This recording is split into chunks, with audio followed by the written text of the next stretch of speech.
Character, culture, and Christ have been the motto for Southern Nazarene University for many, many years. When I came as president, I was really curious about those words and really curious to dig into the archives. In fact, a conversation on campus one day with a visitor to our campus who asked that same question: what does character, culture, and Christ mean today?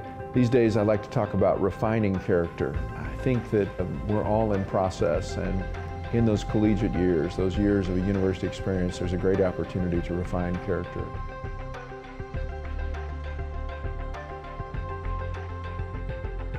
It's a beautiful morning, Scotty, and we have an early game today. That injured list, it's getting longer by the minute. Not to mention, there's apparently a nasty virus sweeping through the locker room. Yeah, but these players, they're in good hands. All of them need to feel their best this season, Scotty. Yes, they do, Jack, because this team is on track to win it all this year. Every day, Mercy's team is ready to take care of yours, bringing you the care you need now. Find out all the ways to access Mercy at mercynow.net.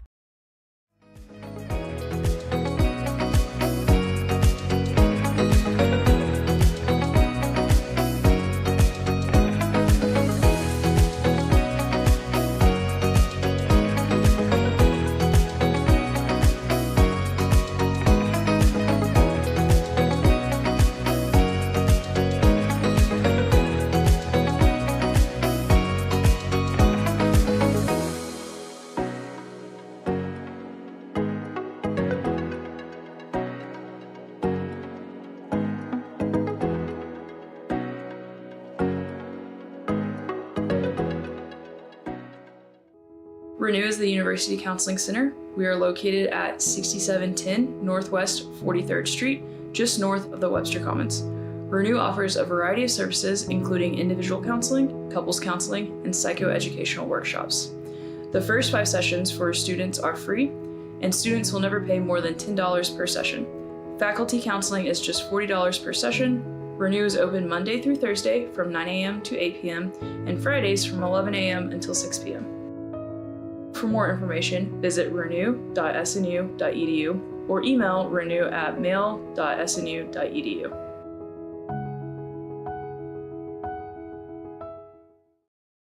One of my favorite things about SNU was the relationships I was able to have with people, with professors, with friends. One thing that was purposely different about SNU was the integration of faith into the academics. I feel like I learned so much from that helped prepare me for life after college, to be a husband and someday to be a father. It was a really, really transformational time in my life. My degree could have come from anywhere, but my relationships with people, I know I would not have gotten anywhere else. Go to snu.edu to apply or to schedule a visit.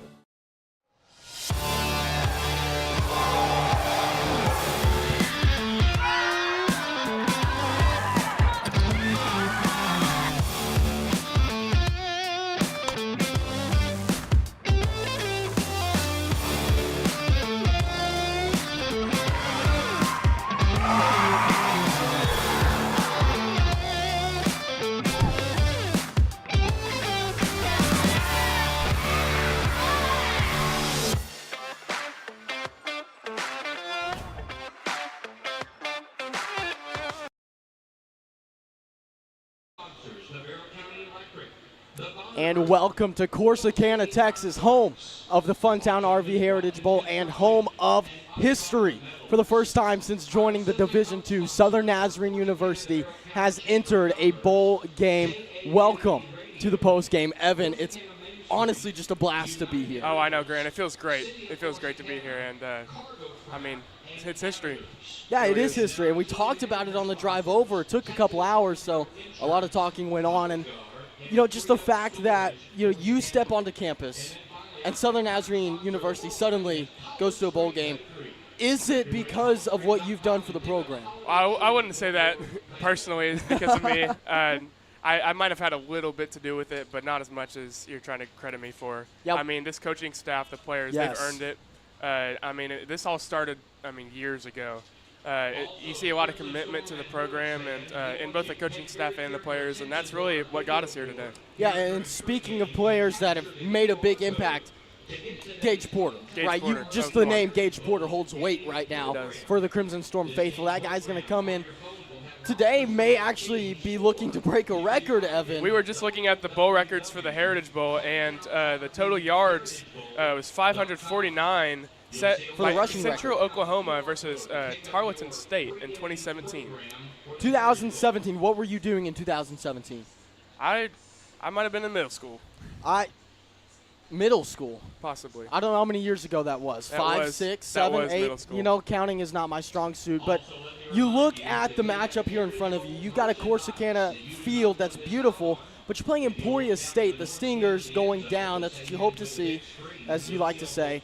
But kind of a feud of styles here that you have going on, right? The normal passing offense and passing defense of Emporia State against one of the better rushing teams in the country. I mean, you're going to have to see some change on both teams. Yeah. We're going to have to adapt on defense to their more passing style, and they're going to have to adapt to our quarterback being able to run for 500-plus yards. I mean, it's going to be interesting to see how each team does with that change, and truly the winner will be the team that does the best with that change. So. Yeah, going into this game, somebody that I'm looking to on the Hornet side of things is going to be quarterback Braden Gleason. Last time out for him, he played Fort Hays State, who not a bad team, by the way. I believe they're 7-3 this season. But against Fort Hays State, he threw for 6 touchdowns. Wow. 6 touchdowns, no interceptions. That's a clean game. That's a very clean game. Very. Against a solid team, a winning program. So you got a guy like that coming in wearing the black and gold. How do you react if you're SNU against a team that passes the ball better than you've probably ever seen? I mean, you got to pressure the quarterback, and you got to have good, clean defense. You really do. You can't have spots in your coverage, and especially on the chance that we do play man. I mean, you got to be prepared to cover. So. Yeah, and I think even further into that, you're going to need guys not named Carter Brock, not named Jalen Mace to step up and make plays. I expect to see Seth Sproul come in today a lot. He's probably going to get the start as that linebacker in passing situations. I expect him to have a big game, and you need him to. And players around him need to have big games today to come away with a win here. And something you'll see for Southern Nazarene, I mean, we've got a great team. We've got great star players, but we've also got like the assisting players all around. I mean, there's not a single person that's like a weak link in the team. I mean, everyone contributes to the wins, and I mean, it's a very well-rounded team. I mean, you look at it, and when you say stuff like that, I immediately think of the offensive line with a guy like Will McCune, who came in, didn't get to play much last year, hasn't played much throughout his career, but he steps in this season, and he's a dog. I mean, he's been as solid. The kids are saying. They do say that. They do say that. He's a dog. He's got that dog in him, some would say. But, you know, you look at guys like that really are the heart and soul of this Crimson Storm squad, and you have to say that there's something there. There's something they're bought into, and you can see what has come of that. Yes, sir. Postseason. Winning record for the first time ever. That's history. History again. Evan. Come on. Come on. What do you expect to see from SNU's defense, especially here coming in? I expect to see, looking at Emporia State, you know, their timing is a big deal in their offense, so we'll have to disrupt the timing if we want to slow down their offense. And honestly, a big part of defense will be our offense keeping the ball away from their offense. Yeah, I'm glad you said that. And that was actually part of my key for the game was the offense taking care of the ball, and I think you have to win time of possession today. You do. And I think you have to dominate time of possession by 6 or 7 minutes. Oh, I agree, Grant. That's a great point. Absolutely. We have to control the ball. Hey, we've got Luke McConnell having a word with Coach Dustin Hayda. We'll be right back after this. Here with SNU head coach Dustin Hayda. We're previewing the Crimson Storm's Heritage Bowl game against Emporia State Saturday at noon down in Corsicana, Texas. And Dustin, first of all, congrats on an historic season for the Crimson Storm. Just talk about the ride a little bit. Yeah, it's been great, and what an honor it is to be invited down there, and just a testament to our guys finishing really strong. You know, we weren't in until after that last game against Oklahoma Baptist, so that was good for our guys to rise to the occasion. And it's been a great year, and we hope to cap it off with a win here today. How exciting is it to experience something like a bowl game for the first time? It's good. It's always good, you know, something new and exciting that that we haven't been through before. And there's challenges that go along with that, but man, it's really rewarding, and it's a good reward for the players for all the stuff that they've done, and not just this year, but the last year's class and putting that thing together, and even the 1-10 team just building up to this moment. So it's a good payoff for the program for sure. As far as the practices and stuff go, you get those extra few weeks of practice. How have you been able to take advantage of that over the past couple weeks? Yeah, well, right after our last game, we didn't get announced for this bowl game until that Tuesday, and so we really didn't know. Monday and Tuesday they kind of went off, but we spent 3 days that next week, Wednesday, Thursday, Friday, just really working fundamentals. We did a long individual fundamental time those 3 days, and then we worked our young guys. The developmental guys, kind of see where we're at, evaluate those guys just a little bit more. So that was really valuable.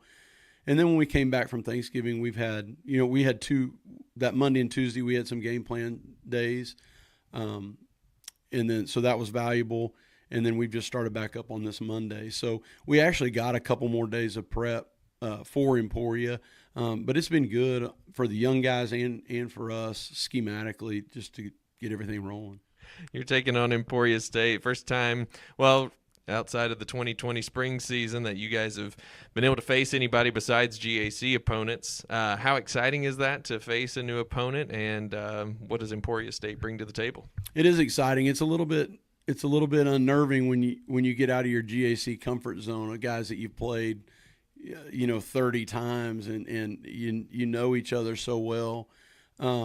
So there's a lot of speculation on matchups and what those will look like physically, because really all you have to go off of is tape. And so there's some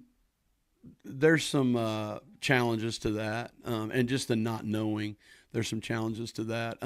It's exciting for our guys, and it's really a test for the coaches and the players to rise to some unknowns. And a lot of that's going to happen during the game. But our guys are excited to play, and they're going to be ready to go.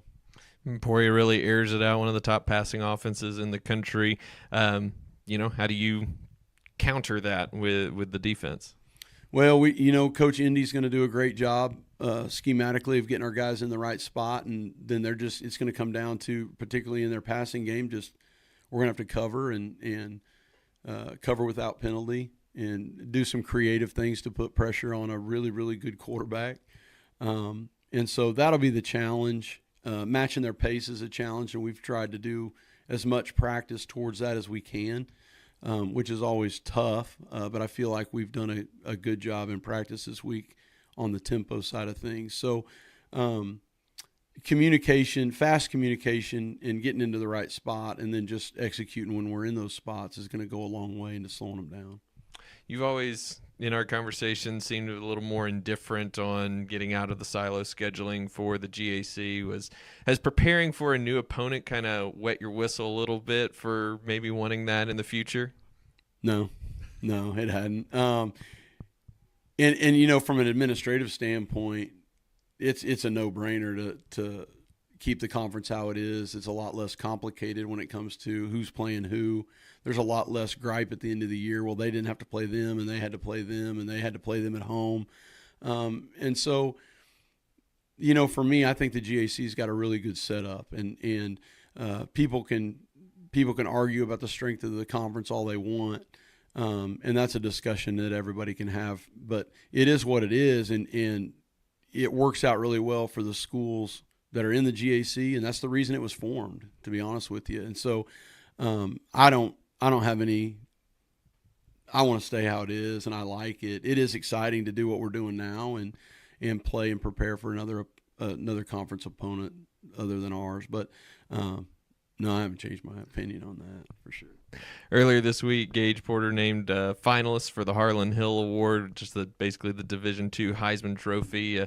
How big is that for him individually, of course, being recognized for all his accomplishments this year, but also for the program and the recognition that brings to the program? It is big, and it's big for him because last year I didn't think his numbers could be what they were last year again. And for him to duplicate that, and last year he was just a top 48 guy in the Harlan Hill.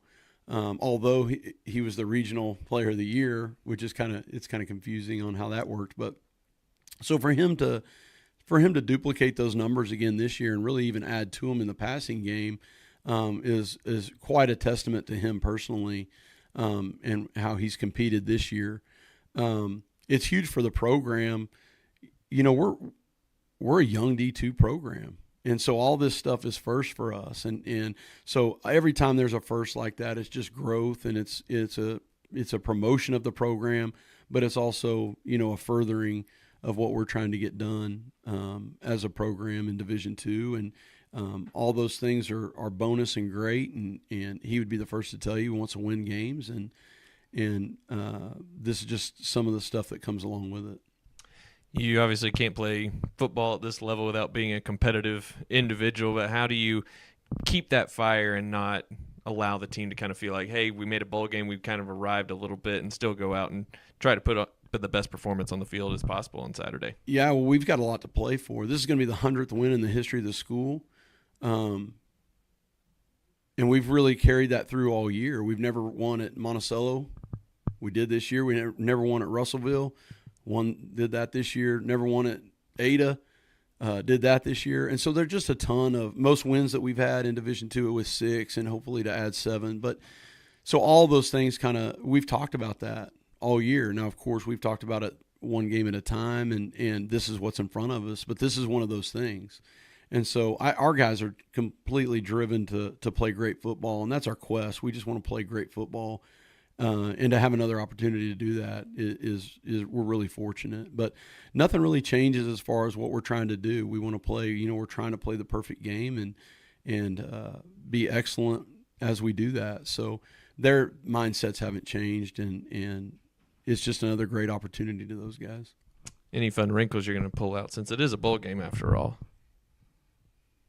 I got some. We'll see, but we'll see if the opportunity presents itself. But yeah, for sure, we've had some extra practice time, and there's some stuff that goes along with that for sure, probably on both sides. So we're ready. Well, Dustin, thank you so much for your time as always. Congrats again on a great season. Looking forward to seeing your guys on the field against Emporia. I appreciate it, Luke. And we welcome you back into the booth. Again, this is an audio-only broadcast. We're not allowed to show the game.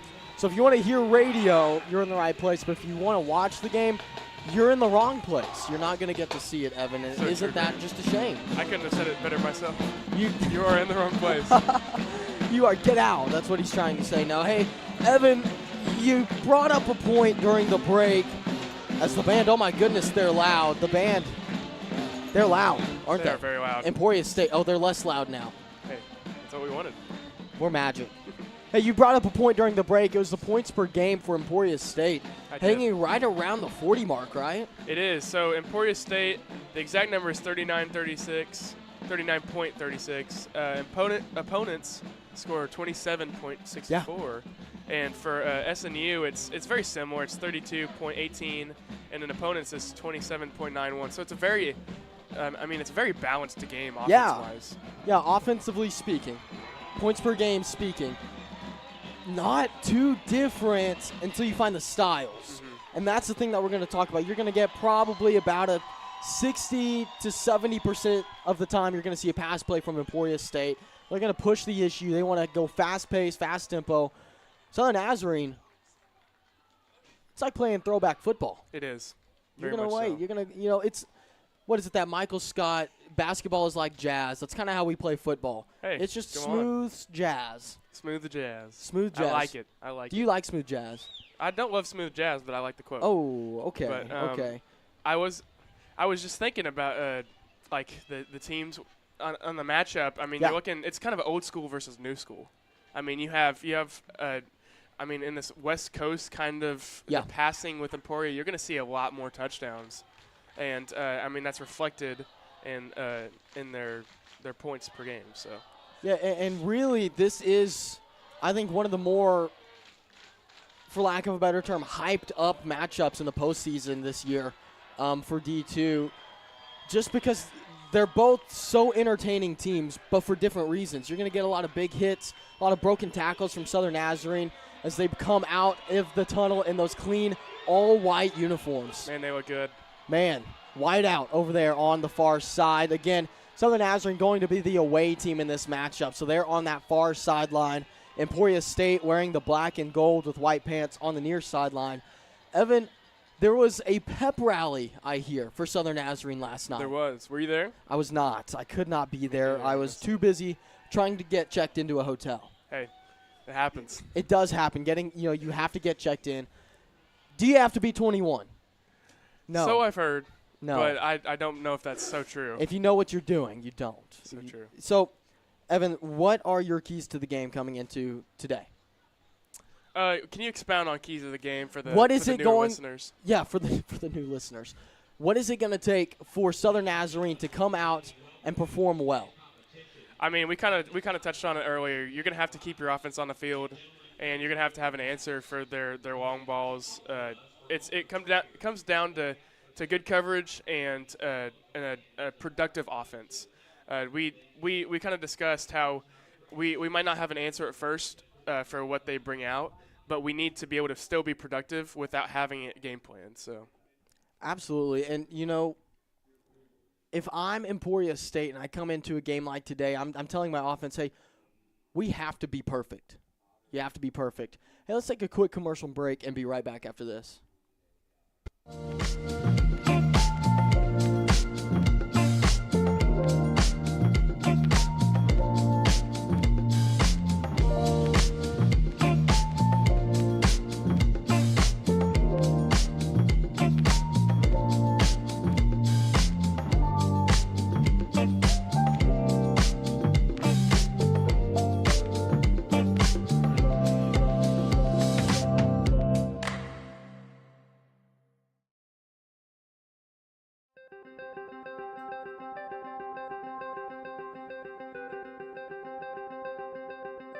Character, culture, and Christ have been the motto for Southern Nazarene University for many, many years. When I came as president, I was really curious about those words and really curious to dig into the archives. In fact, a conversation on campus one day with a visitor to our campus who asked that same question, what does character, culture, and Christ mean today?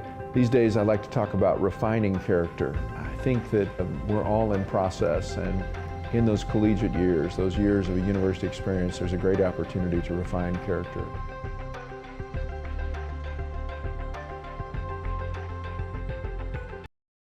It's a beautiful morning, Scotty, and we have an early game today. That injured list, it's getting longer by the minute. Not to mention, there's apparently a nasty virus sweeping through the locker room. Yeah, but these players, they're in good hands. All of them need to feel their best this season, Scotty. Yes, they do, Jack, because this team is on track to win it all this year. Every day, Mercy's team is ready to take care of yours, bringing you the care you need now. Find out all the ways to access Mercy at mercynow.net.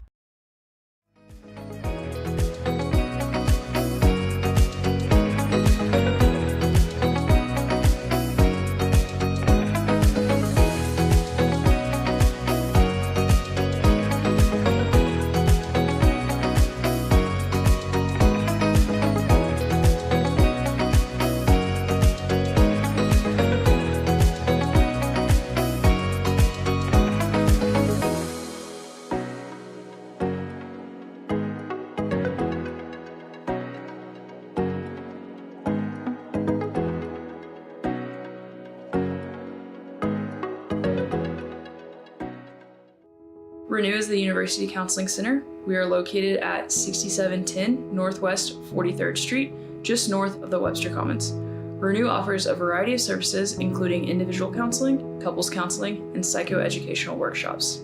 The first 5 sessions for students are free, and students will never pay more than $10 per session. Faculty counseling is just $40 per session. Renew is open Monday through Thursday from 9 a.m. to 8 p.m. and Fridays from 11 a.m. until 6 p.m. For more information, visit renew.snu.edu or email renew@mail.snu.edu.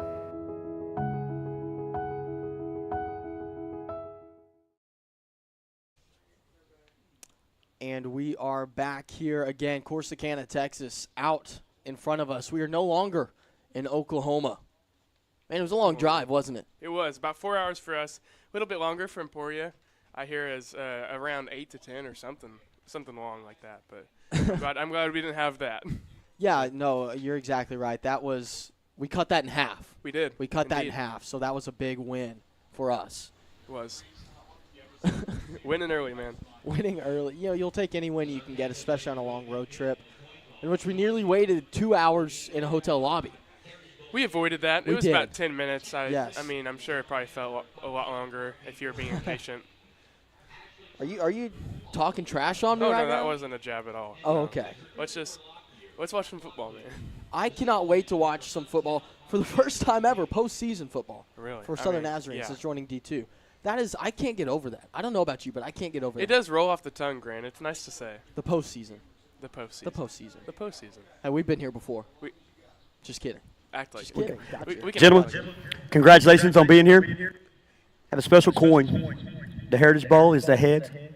The Texas is tails. Heritage Bowl's heads. Texas is tails. You're the visitor. You're going to call it. What's your call? Tails. What do you say? Tails the call. Tanner, will you flip that for us? It is tails. You're going to receive. Which one do you want to kick? You're going to kick it up. Put your back over there. Storm, come with me. Face it. Southern Nazarene has won the toss, has elected to receive the opening kickoff. Gentlemen, shake hands, have a good game. So the Crimson Storm will win the coin toss and elect to receive. They did struggle for a second to find out which side to put their back to. They did. You're never perfect. You're never perfect. Never, no. But you hope to get close, and this is a game that you really want to get close as we talk a little bit more about the keys to the game. For me, Evan, and again, we touched on this a little bit already, my main key on the offensive side is to take care of the ball. You hold on to that football, you'll be all right. I don't see oh my goodness, that C in the middle of the field is going to get to me. I don't see Emporia State being able to outright stop your running game. Obviously, they're going to have good plays, they're going to have good drives, but overall, if you hold on to the ball, I think you'll be all right. On the defensive side, if you can get 2 or 3 stops a half, I think that's enough. Oh, and if I'm Emporia, if I'm a coach on Emporia State, I'm telling my players we need to get turnovers. If you can get the ball out of our offense's hands, I mean, they have a real shot to control this game, especially early, because they're a passing team. They can do some damage in some quick time. Yeah, they can. And with passing, your first thought, at least for me anyways, as a defensively minded guy, is, interceptions. No. They don't do that. 4 interceptions as a team this season, only 3 from Braden Gleason, this redshirt senior out of Muldrow, Oklahoma. That's impressively clean, Grant. Impressively clean. Incredibly, because they've thrown 44 touchdowns as a team. That's crazy. Yeah. Yeah. Truly. Man, we're just about ready to get underway as the Emporia State band directly below us gets everybody pumped up. They're doing their thing, man. Looks like we've got Emporia State kicking off, Southern Nazarene University to receive, to begin our first ever bowl game, Grant, in D2 history. That is just so true. Back deep for SNU, that appears to be Braxton Bird alongside Donald May as they toe the end zone right at the goal line. We'll get things underway here. Man, that referee's still talking to the kicking team. Not sure what we're waiting for. Maybe some official word.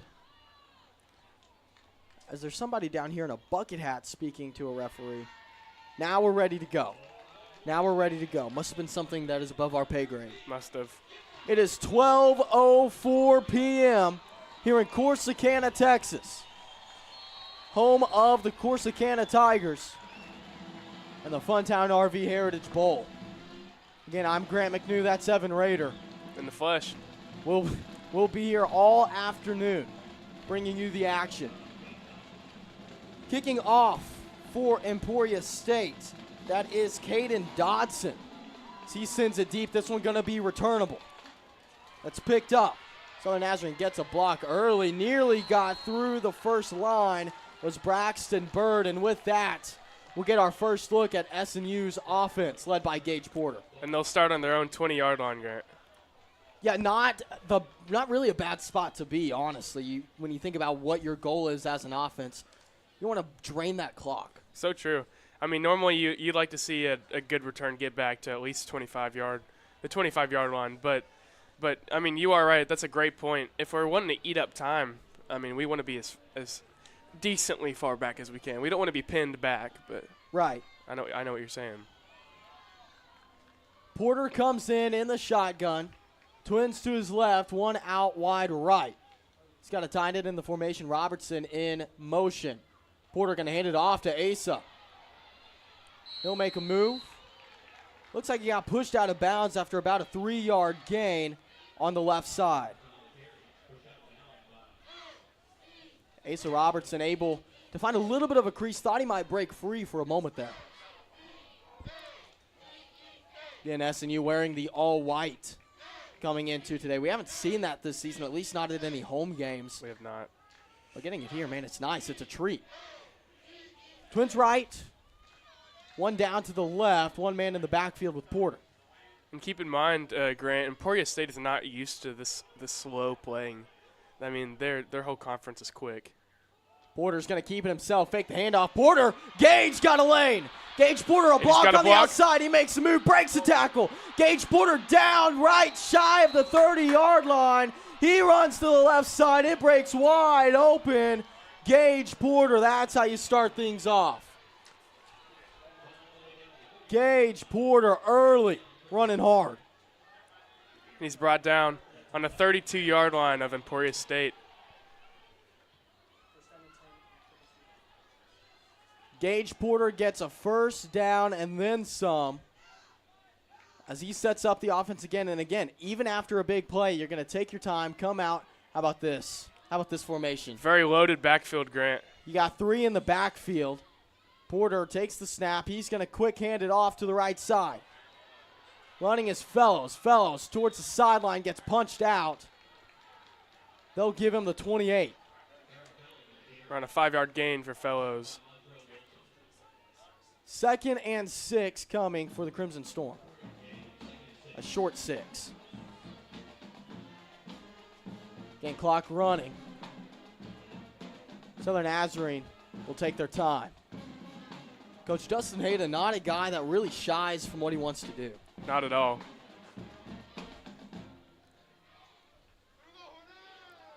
And Porter. 2 out wide right. 1 left. He's got 2 men in the backfield. Looks like Fellows and maybe Zapata. Porter fakes the toss. He's going to take a draw right up the middle, get a couple. Official mark is 4, it looks like. That'll make it 3rd and 2. Maybe a short 3.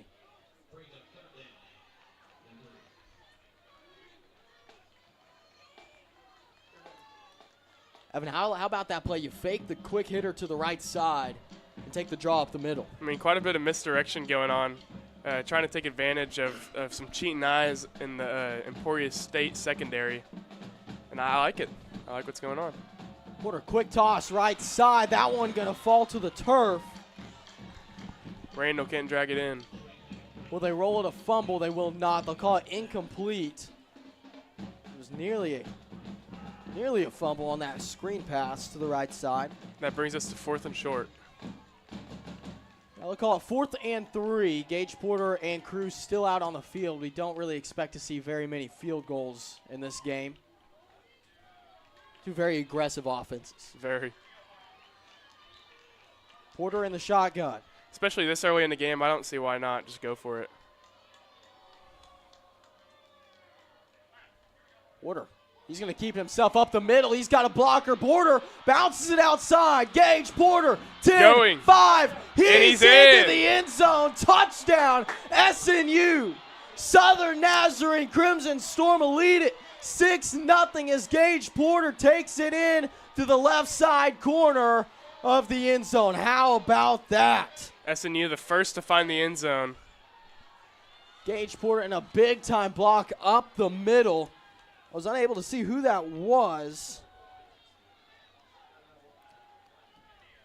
That was what did is that kick is high and good. The extra point will go for SNU. Southern Nazarene leads it 7-0 early, 12-11 on the clock. We'll take a quick break and be right back after this.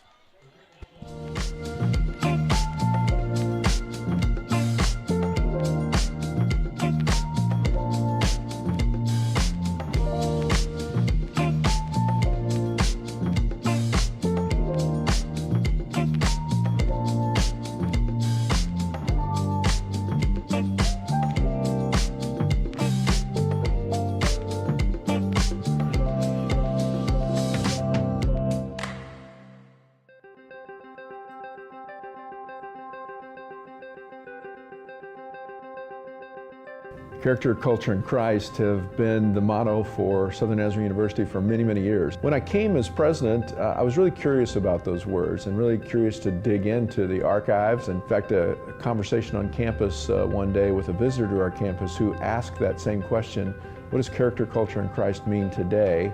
These days I like to talk about refining character. I think that we're all in process, and in those collegiate years, those years of a university experience. From SNU, it's a short one and high. Fair catch called for from Emporia State as we'll get our first look at the Hornets.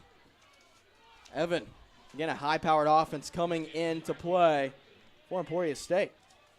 Should be a quick drive here. We're looking for some big shots right here. I wouldn't be surprised. Oh, and they've got 4 out wide on this near sideline to us, Grant. You know, I was coming into this game wondering, okay, do you open up with some form of trick play, maybe a trick formation? But here we go. 4 wide right. They'll send a man in motion. A deep motion. They'll take the snap. They'll take it up the middle. That's going to be a good run up the middle for number 5, Billy Ross Jr. He's the leading rusher for Emporia State this season. That's how he's probably going to have the ball a lot as they go hurry up into the next play. Again, another man in motion. That was Trenton Collins. They'll snap the ball. Pass taken. No, they're going to hand it off up the middle again. Ross Jr. makes a move, breaks a tackle, and finally drugged down just shy of the 50-yard line. And again, Hornets back to it. Now back to passes, Gleason. They'll dump it off to Ross Jr. That time, he's drugged down in the backfield. What a play from Emmanuel Obina to get back there and knock that down for a loss of 3. Second down. Gleason drops back. Pressure, he gets it away. Man open, overthrown, incomplete. Broken up by Josh Johnson. Johnson with a little bit of contact. He looks to be in pain. He'll get up. Maybe. Johnson on the far sideline right next to the SNU bench. Injury timeout. Man, and that referee mic is hot. Very. That hurt my ears. Nothing we can do about that, unfortunately. There's a official timeout on the call, on the field, as Johnson is down. Evan, already quick plays from Emporia State. Very, Grant. I mean, you have 2 up the middle, and then you're trying to spread it out a little bit with some passing. I mean, they did establish the run game a little bit. I mean, they're going to have to do more, obviously, for the game. But, like, drive-wise, very much so. 3rd and 13 incoming. Johnson able to get over to the sideline. Media timeout. Oh, they'll take a media timeout. Interesting. They'll call a media timeout off of the injured player. We'll take this then. We'll be right back after this. There's a great opportunity to refine character.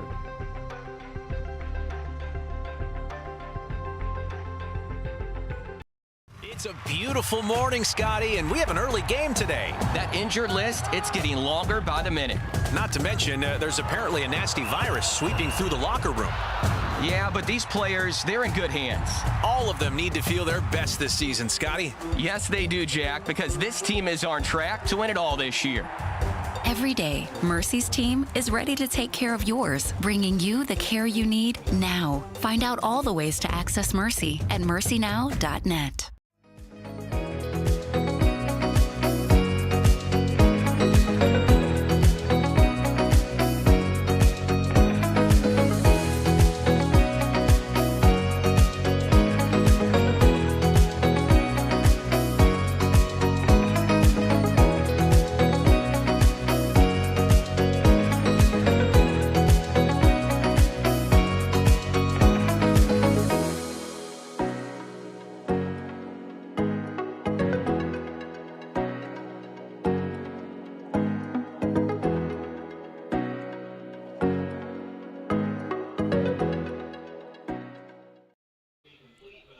Billy Ross Jr. already with 20 yards in this one, 10 per carry. He's only got 2 attempts. But Gleason, 1 for 2, slow start for him. He's got -3 passing yards as 3rd and 13 comes up. Gleason in the backfield in the shotgun. Looks like he's got Ross Jr. to his right. He'll take the snap, drop back to pass.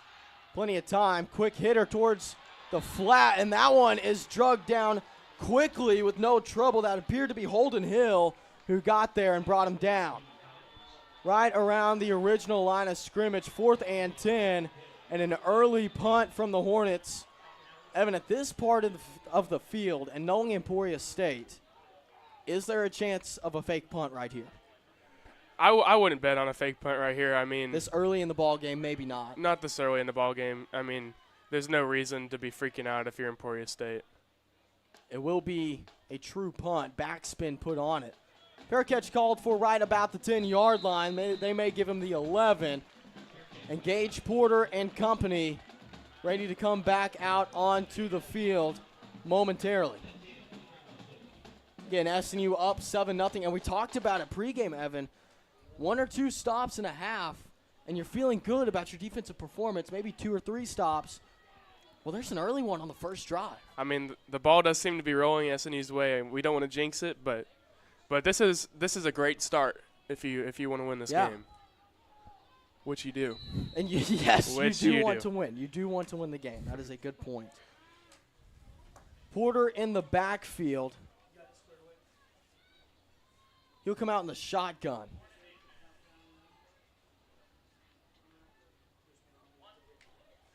Porter takes a snap, hands it off towards the middle. It's a pile. Comes up at the 24. They'll give him the 25. Angel Ramirez with the run. Yeah, Ramirez now, that was his first carry of the day. It's mostly been Porter and Fellows.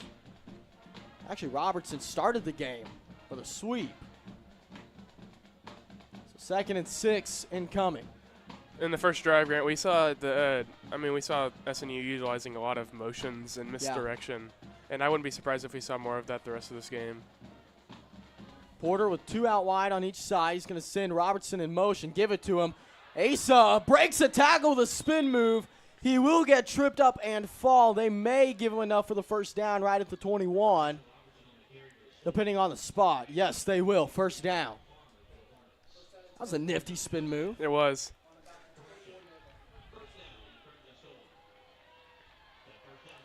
Bird checks in for Asa. So Ramirez in the backfield.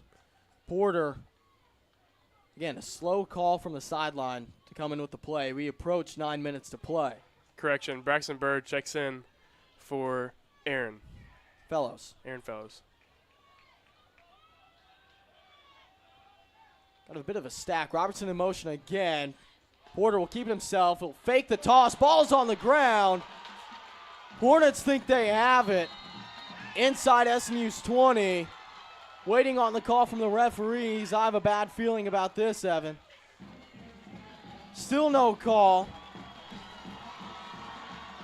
And they will give it to the Hornets. Emporia State with a big-time turnover as that ball found the turf out of the hands of Gage Porter. It's what we were talking about in pregame, Grant. You can't have those turnovers, especially this far back. Now you put your defense in a tough spot after they come up with a huge stop. And now, 1st and 10 in the red zone for Emporia State.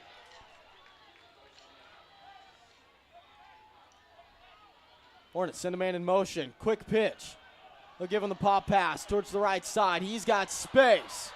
Still going and finally drugged down on the right side. He'll be inside the 5-yard line down to the 4. That was Trendon Collins, the true freshman out of Muldrow, Oklahoma. They like him a lot this season. And Emporia State finds their first and goal. 4 yards to go till pay dirt. Quick pass wide open on the left side was the running back, Billy Ross Jr., the senior out of Oklahoma City. That'll be the first points of the day for Emporia State. Passing touchdown in the flat. Now the extra point coming for the Hornets. Caden Dodson trots out, the sophomore. Good snap, good hold. The kick is up, and it is good as well. 7-all as we head into the next break. You're listening to the Call Sports Network. We'll be right back after this. Timeout. My favorite things about SNU was the relationships I was able to have with people, with professors, with friends. One thing that was purposely different about SNU was the integration of faith into the academics. I feel like I learned so much from that helped prepare me for life after college, to be a husband and someday to be a father. It was a really, really transformational time in my life. My degree could have come from anywhere, but my relationships with people, I know I would not have gotten anywhere else. Go to snu.edu to apply or to schedule a visit.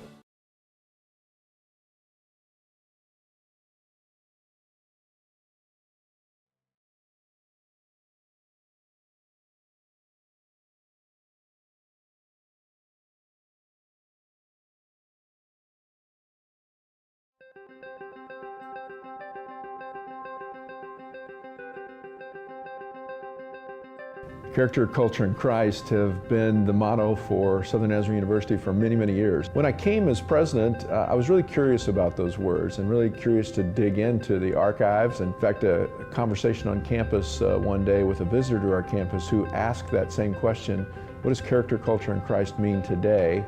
These days I like to talk about refining character. I think that we're all in process, and in those collegiate years, those years of a university experience, there's a great opportunity to refine character.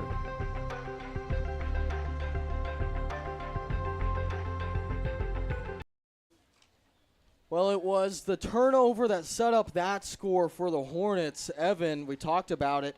You got to take care of the football if you're on the offensive side of the Crimson Storm. You do, Grant, and that's not really a reflection on the on defense, because they did take the field at their own 20-yard line. Not really much that you can do there, but well, hopefully SNU takes back the ball and we can make something happen on this drive. Control the ball and keep it in your hands, really. Emporia State out to kick. Again, they're going left to right here today, wearing black and gold uniforms. They really are nice, aren't they? They do. Both teams look good.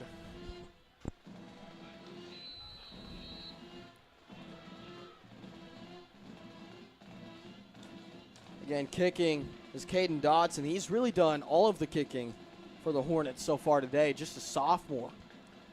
Emotion on the kickoff. It'll be a deep kick. Received by Braxton Bird. Now Bird, he wants to reverse field. He's going right. Now he'll cut up towards the middle. Bird finds contact, and he'll get down right about the 20-yard line. Solid return for Bird. Look at that. SNU's offense back out onto the field. Evan, it's been a pretty entertaining game so far, hasn't it? Very quickly paced. Even on the SNU side, I mean, whenever we have the ball, it's not as quick, obviously, as Emporia State, but it is still productive. Big play after big play, it seems like. Indeed. And interestingly enough, we talked about this in the pregame as well. Does Emporia State come out in that three-man front that they've run all season? Evan, they do. They're sticking with it. A running offense like SNU, they'll still go with the three-man front defensively. Porter breaks a tackle. Gage Porter, he's got the sideline. Porter, 50, green grass ahead 40. of him. He's got to break another one. Tosses and he pitches it back to Asa Robertson. Porter tosses it back, and they're going to get down to the 20-yard line off the lateral.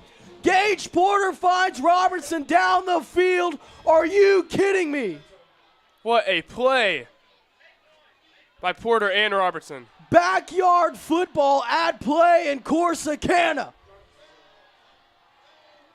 Gage Porter. Oh, my goodness. Wildcat formation. Jarvis take the snap.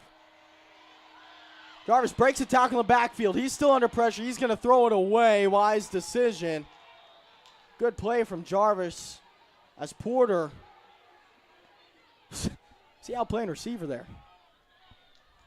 I couldn't find him on the field. There he is right there playing receiver. Wow. Gage Porter out to the sideline. Looking to get himself fixed up. And Jarvis Davis appears to be limping in the backfield. Not a good sign, obviously. And Jarvis, one of those guys, too, that probably could have started a lot of schools this season. Of course. Decided, hey, no, I want to stick around. I like SNU. I like the vibes, as the kids are saying. So he sticks around. He's really been a great leader for this team as he hands off towards the middle. Nothing doing there. Oh, Jarvis is invaluable to the team, Grant. I mean, the stuff he brings, even off the field to the team is, I mean, it's a big contribution to where we're at today. Yeah, and not a lot of people outside of the football team really understand just how great of a leader he's been. Until he spoke at Chapel a few weeks ago, and even non-athletes were saying, oh, wow, that guy, great leader, great guy. Oh, yeah, of course. Really has made an impact on the whole campus. And Davis taking the snap. He's got 4 wide. Davis rolls to his left. No one wide open, but he does find Robertson inside the 10. Threading the needle a little bit there, Grant. What a pass to Asa Robertson. Southern Nazarene officially in the red zone. And, I mean, you're just finding Davis right here. He's in his element right here, just passing. Quick hitter looking for Robertson on the screen. Tried to find that screen alley. Nothing there. Southern Nazarene won't lose anything. I stand corrected. They'll lose a yard. 2nd down, 8 to go to the end zone. Just about 6 minutes remaining in the first quarter. And, Grant, you're really just seeing how much, SNU's eating up the clock. I mean, there's been 3 drives so far by both teams. Davis sends a man in motion. He'll fake the pitch, taking himself to the right side, cut back, trying to get away, and a gang tackle will bring him down. Nothing in the backfield, doing, as you like to say.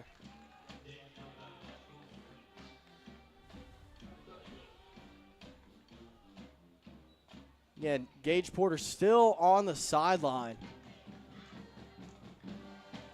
Not sure what's going on, and he can't speculate. We also don't have a sideline reporter to tell us what's going on. True, so true. Evan, we could have you make something up. We could, but that wouldn't be very... That would be very bad, actually. Don't do that. We have Donald May checking in. All right, empty set. Empty set here for Davis.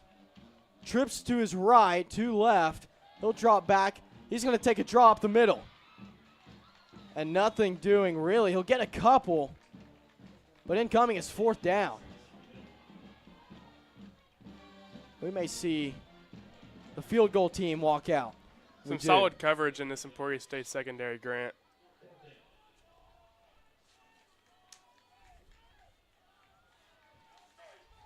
They've managed to stick with their 3-3. It'll be interesting to see how it changes over the course of the game, though. Yeah. Adam Atwell out to kick. Atwell gets it up and good. Southern Nazarene takes the lead right back, 10-7 off of the foot of Adam Atwell. Evan. Grant. That was a really strong drive, but not able to get it done in the red zone.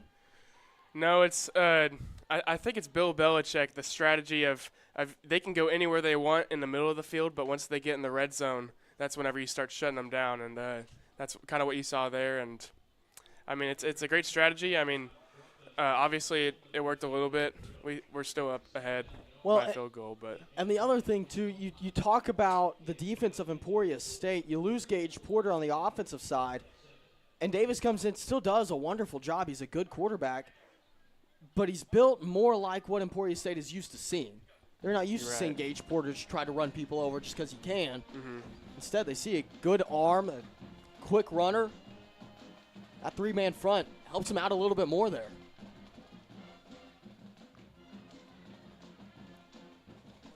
So the Nazarene will kick off. Again, they're going right to left. And Prian will kick.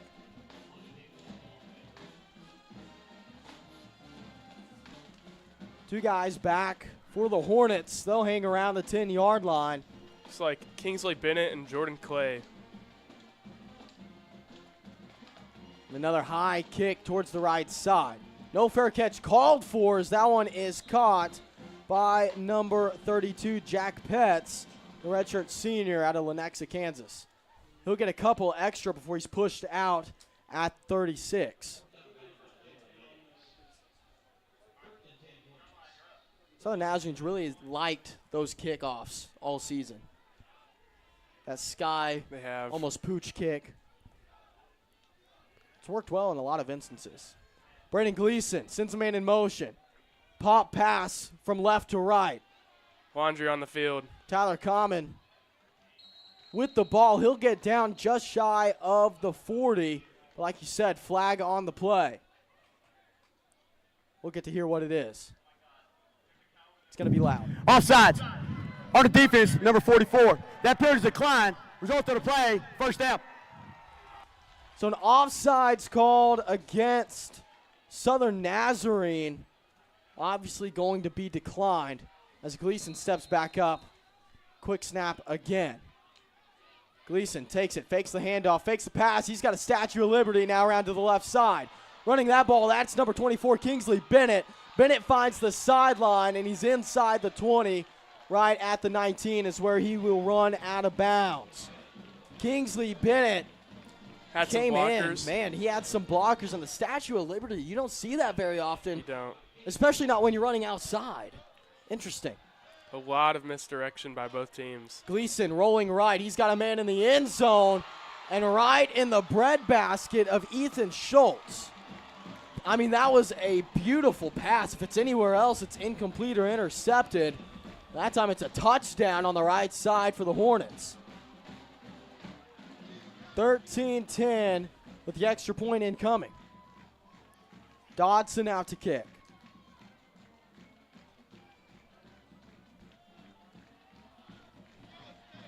Dodson's kick is up. Looks good, and it is. Hornets take the lead by 4, 14-10. Evan, what did you see on that drive? I mean, just kind of what the Hornets are good at. I mean, dropping back in the pass, some motion, some misdirections, interesting formations, but not a lot of new from the season, and kind of what you'd expect from the Hornets, Grant. Yeah, that was a very Emporia State drive. That's what they were looking to get done in the first one that they couldn't. But now if you're Southern Nazarene, you've got to find a way to respond. Do you see Gage Porter come back? I don't. From the looks of it, I don't think you do this drive. I'm not going to rule it out for future drives. But, I think you just got to keep running the football. I agree. But first, Donald May and Braxton Bird back to receive. Now, before they weren't really kicking to Donald May, but here they stack up. May and Bird do, and they switch spots on the field. May on the left side. Let's see if Emporia State has a response to that. Maybe we'll see if they notice. It's a bit of a delayed separation. Dodson to kick. Does he go left or right? He'll kick it deep. This one headed to May. The ball bounces. Man, it bounced over the head of Donald May. That's going to be a touchback. Maybe a little disappointed is May. Finally thought he was going to get one. Dismay, you might say. That's good. I apologize. That's good. No, I like that. I like that one. Man, beautiful scenery around here, isn't it, Evan? It's very beautiful. Very Texas. Yes, it is very Texas. Good insight, Evan Rader. Always. We'll double your pay for that one. No, I do think 2 times 0 is still 0. There Grant. it is. There it is. Now you're getting somewhere. But I'll take it. Can't hurt, can it? Quick handoff towards the left side. Man, and a hard hit in the backfield. Donald May to take the ball. Play ends in loss of 1. I'll make it 2nd and 11. Again, Donald May out to the sideline. He'll check out for this play. Really here, Grant, you're trying not to end up in a 3rd and long situation. So just a nice chunk of yardage. You don't have to get a first down, but some productivity would be nice here. Jarvis Davis to take the snap. He sends a man in motion. Now will hand off up towards the middle. Swarm of Hornets will bring him down. He'll get to the 26. So a gain of a couple. That was Angel Ramirez on the run. I'm really glad we don't have a true spotter up here. We are so far away. We are very far. You kind of have to squint to see the numbers. It's strangely bright, too, in here. Jarvis Davis in the pistol. He drops back, looking right. He's got a man open. Are you kidding me? Oh, man, they'll say it hit the dirt. Donovan Hill went up, and you thought he had an outstanding play. Instead, that ball drops. Donovan Hill disagrees. He thought he got it. So does Coach Hayda. He's not happy on the sideline. I mean, he went up, high-pointed that ball beautifully. I mean, hopefully we can take that one. We can't. No instant replay. So instead of 1st and 10, it's 4th and 10, and the punt team out for the Crimson Storm. Again, Adam Atwell, he's been a fantastic punter this season. A little trouble getting in formation. Delay game on the offense. 5-yard penalty. Remains 4th down. Yeah, late to come in there was Jake Wright. A silly penalty by SNU. You run in without much time on the play clock. That's what's going to happen. They'll back him up 5, and Adam Atwell lines up to kick. This time, everybody out on the field. Atwell lets it go. High kick. Fair catch called for at about the 48. It's about a 45-yard punt. So Emporia State on Southern Nazarene's 48-yard line to get started. They're going to be led again by Braden Gleason, who this season has been fantastic for the Hornets. Hornets playing with the lead here. And 2 minutes remaining in the first quarter. SNU's defense looking to get a stop here so they can give their offense another chance to respond. About 1:50 left to play in this quarter. Gleason lets it fly high, and a great catch. Right down the middle was Tyler Common, the senior. That's good enough for a first down. Quick lineup, everybody on the right side of the formation. Quick screen to Billy Ross Jr. Ross Jr. gets tied up after a gain of about 7. He finds a screen alley and gained a few. Second down. Gleason sends a man in motion. Takes snap, another quick pass to the right side. Cutting back, that is Trenton Collins. 2 perimeter screens in a row. Yeah, Collins able to fight forward, get a few extra. Good enough for a first down. Emporia State seems to be digging deep in their playbook. These drives have been very creative. Hornets on the 22. Spin move, looks like a little bit of Harding action. And the handoff to Billy Ross Jr. as he shook 3 defenders in the backfield to get back up to the 20. An impressive run for 4 yards. Emporia State into the red zone. Gleason makes the motion. He's got twins out on both sides. Spread formation. He's going to fake the handoff. Another quick hitter. This one dropped by Ethan Schultz. Another screen to the right side of it. Another one. That's 3 in this one drive. That one, fortunately for SNU, was dropped by Schultz. Incomplete. 3rd and 7 now. 3rd and 7 from the 19. Empty backfield. Gleason sends Billy Ross Jr. in motion.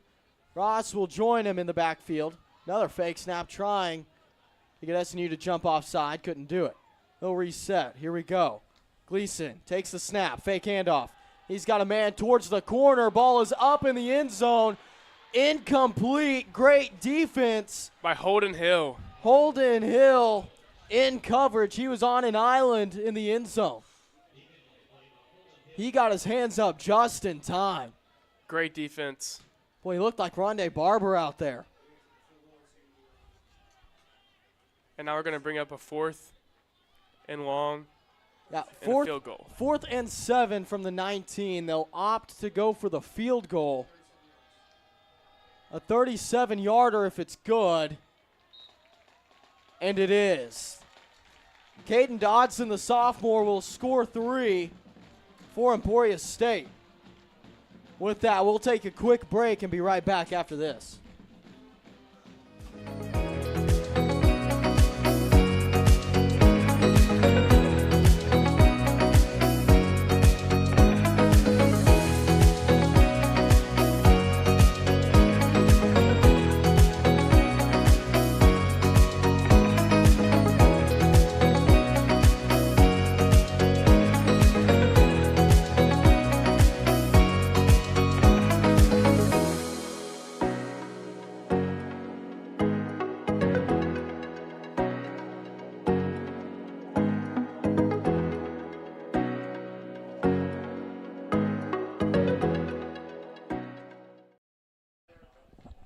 And we welcome you back again. Southern Nazarene sets up to receive.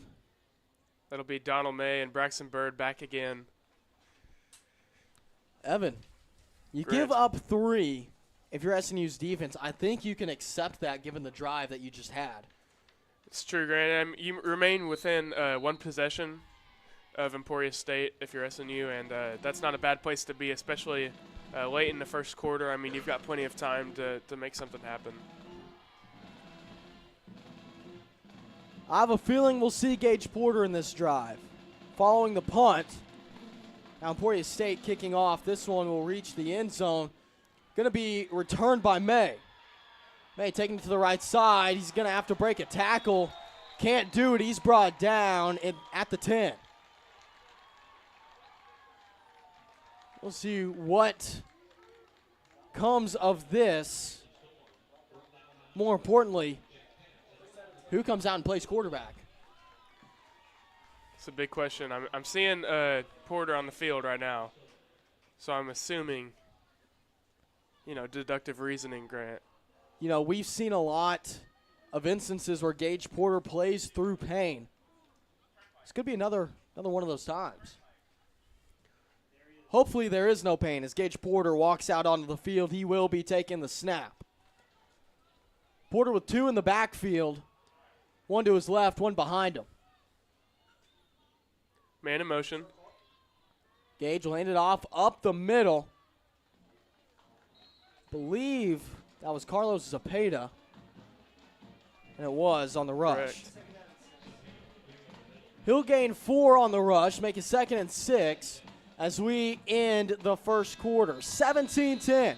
Southern Nazarene trailing by touchdown. Quarter. That's the end of the first quarter.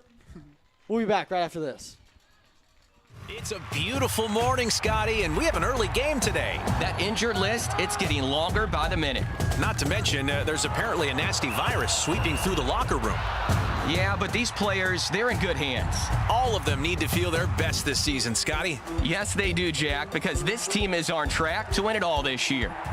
Every day, Mercy's team is ready to take care of yours, bringing you the care you need now. Find out all the ways to access Mercy at mercynow.net.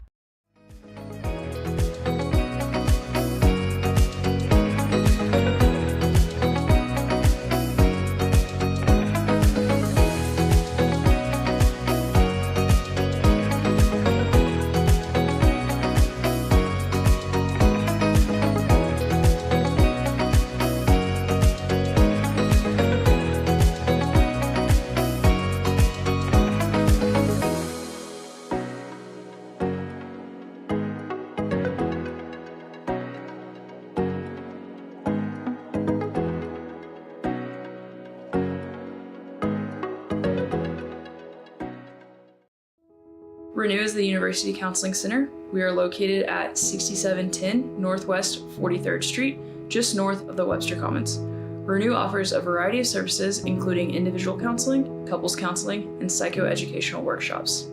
The first 5 sessions for students are free, and students will never pay more than $10 per session. Faculty counseling is just $40 per session. Renew is open Monday through Thursday from 9 a.m. to 8 p.m.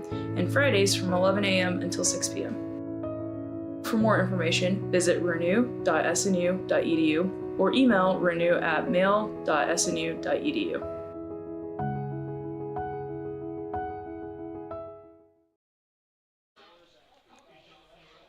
Well, it's 17-10.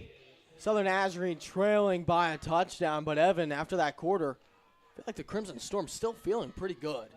Yeah, within one possession, like we said earlier, it's not really a big hole to climb yourself out of. I mean, you are behind, but I mean, with this drive right here, we could easily tie it up. So I wouldn't be too worried if I'm SNU. And it not a great return. I mean, D-May trying to make something happen. Could have nailed it down in the end zone for the touchback, bringing it up to the 25. But I see what he's seeing. Hey, it's the postseason, baby. Yeah, he's just trying to make something happen. I don't blame him, but probably, I mean, hindsight's 20/20 is what they say. Gage Porter takes the snap. He's going to run to his left, get stopped up, break through a couple of tackles, fight forward for a few extra yards. That's good enough to make it 3rd down and 2 following the 4-yard gain. Porter fought through a couple there, thought he might get taken down in the backfield. Also thought for a moment he'd reverse field as we've got a quick lineup. And a 3-point stance in the backfield. I haven't seen that since high school. Zepeda. We ran the double wing in high school. Quick toss to the right side. Lead Zepeda blocker with him and blowing it up for Emporia State, I believe. Who was that? Was that number 12, Jaron Joseph? I think it was. I mean, he flew through the block, which was enough to make the tackle. Still a gain of 1, so it's 4th and short. So the Nazarene lines up. This may be the old quarterback sneak, and it is. Whistle blows. And a flag on the play. We'll get to hear what the call is here shortly. The booth in anticipation. And very loudly. False start. On the offense. 5-yard penalty. Remains 4th down. So false start against the Crimson Storm. We'll back it up. And with that, they'll have to bring out Atwell and the punt team. Boy, Evan, that may be a blessing in disguise because I'm not sure Gage Porter got the 1st down. I'm not sure either, Grant. I mean, he still didn't have anybody pushing behind him, so you never know where the play would have ended up going. But so Atwell to punt from the goal line. A little bit of pressure. He keeps that one low. It may roll in favor of the Storm, and it does. That ball rolling still. Wow. It bounces down to the opposite 20-yard line inside the 20. He'll get it to the 16. What a crazy punt by Adam Atwell. 84-yard punt. Are you kidding me? 84 yards. Adam Atwell totally flips the field. That is insane. You do not see that every day, folks. Not at all. Adam Atwell. Good grief. That's incredible. That's incredible. I mean, that's like the punter version of breaking free and scoring a touchdown on your own 2-yard line. That's a highlight reel right there. Gleason will hand it off towards the left side. Ross Jr. cuts it back upfield for a gain of about 7. That'll make it 2nd down and 3. Still a phenomenal punt. I can't get over that. Gleason back again. One man in the backfield. He's got trips to his left. Man in motion. He'll hand it off up the middle to Ross Jr., who got held up quickly. Looked like Obina was there to lead the charge, and I think Carter Brock may have gotten a hand on him as well. Obina leading the team with 5 total tackles. Gleason Sends Ross out of the backfield to the right side. He'll fake the screenplay. He's got a man wide open along the sideline. He finds him. He'll break a tackle. That's Liam Thornton down the sideline. Excuse me, not Liam Thornton. That's Tommy Zimmerman, the stinger back. Wow. No words, Grant. No words for the stinger back. Quick pass. It's a screen to the left side along the sideline. They'll get a couple out of it. That time it was Trenton Collins on the reception. Emporia State seemingly finding their niche with the screens. I mean, the last play was a perimeter screen, and then he found a guy open after it was busted open. So, pop pass to the right side. Wide open lane. Running that one was number 24, Kingsley Bennett. He'll get into the red zone down to the 15-yard line. They'll mark him down on the right hash.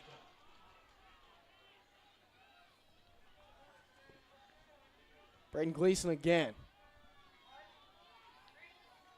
Ross Jr. to his right. They'll send him away.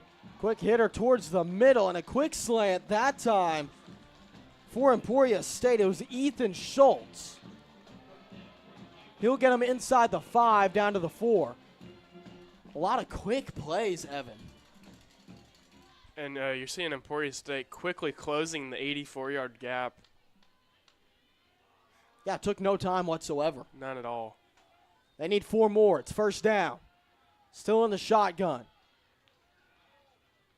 Gleason couldn't get him to jump. Looks like SNU wants to bring a little pressure. 3-man front for the Storm. Snap hit the turf, and that ball will hit the turf as it's dropped. Man, he was wide open in the end zone. Tyler Common, the senior, just drops it. Evan, I don't think you're going to get more open in the back of the end zone. You can't, no. I mean, that's a great route, but and a great ball, too, as well. You just can't drop that if you're Emporia State.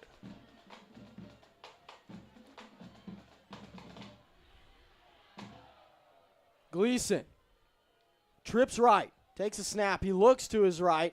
Now he's going to roll to his left. He's left-handed. He can throw it. Instead, he's going to run. He's got a lane to the end zone and takes it himself to the corner. Touchdown, Braden Gleason. Emporia State relies on the wheels of the quarterback, and it pays off for him. I mean, Gleason finding the end zone there, kind of rolling out of some trouble.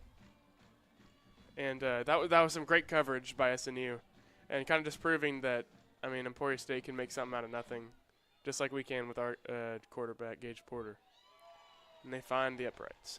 Yeah, Dodson gets it through to make it 24-10, a 14-point deficit for the Crimson Storm.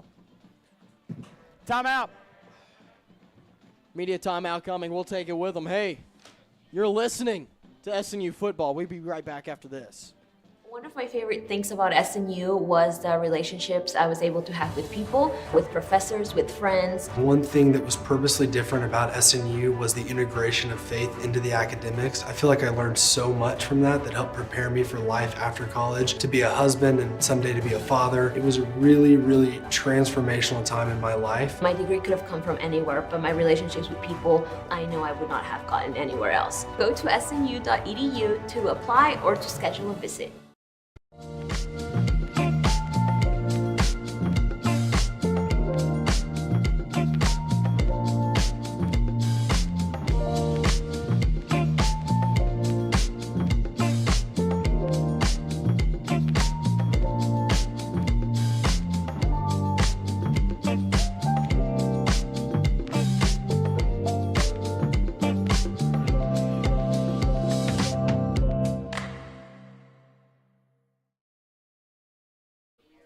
And welcome back. We've got 10 minutes, 55 seconds remaining in the second quarter, and you just saw the Emporia State Hornets driving 84 yards in 8 plays, led by Gleason. Well, they didn't see it.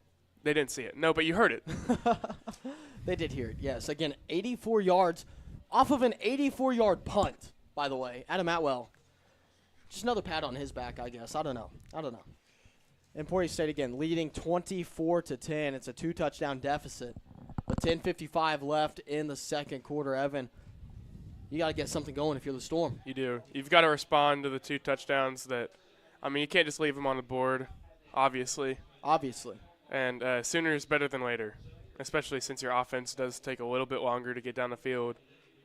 We're going to need to see something out of Gage Porter and the supporting cast of the offense. Donald May back to receive. Along with Braxton Bird. Along with Braxton Bird for the Crimson Storm. Again, they've been kicking it deep freely. May with 1 return, didn't get much out of it. Bird's been fine as well. He's been hanging around the 20-yard line mostly. This may be a directional kick. Dodson lines up, and it is. They're going to kick it right to the 34, and a fair catch called for by the Crimson Storm. On the catch was Mason Enan. I don't get to call his name too often on those. You do not. That time he does a good job calling for the fair catch. And shorter field now for SNU. It's kind of nice. They'll take over at the 35. Gage Porter and company back out onto the field. This time they're going left to right as we are in the second quarter. He's going to have 2 out wide on either side. And Ramirez in the backfield. Porter. They'll send a man in motion, and they'll give it to him. Fellows down to the left side, looking to get through the original line of scrimmage, and he does. They'll give him a yard. Fellows doing a great job of stretching the field there. And it's really just a track race at that point. You've got a man for a man. And then you've got to beat one to the sideline, and he did a great job kind of just getting what he could on that play. Yeah, there wasn't much open, but he turned it positive. Yeah, SNU taking their time. It's a very strange just shift of slow, fast, slow, fast. Southern Nazarene really giving us breaks. It's nice. Porter sends a man in motion. He'll fake the handoff, take it himself to the middle. Now he bounces left. Porter makes a man miss, breaks another tackle, and is finally pulled down just enough for the first down. He reaches the 45. And a nice cut by Porter to get the first. Gage Porter takes it himself, gets the first down, a first down SNU has desperately been needing. Now you feel like you're rolling a little bit.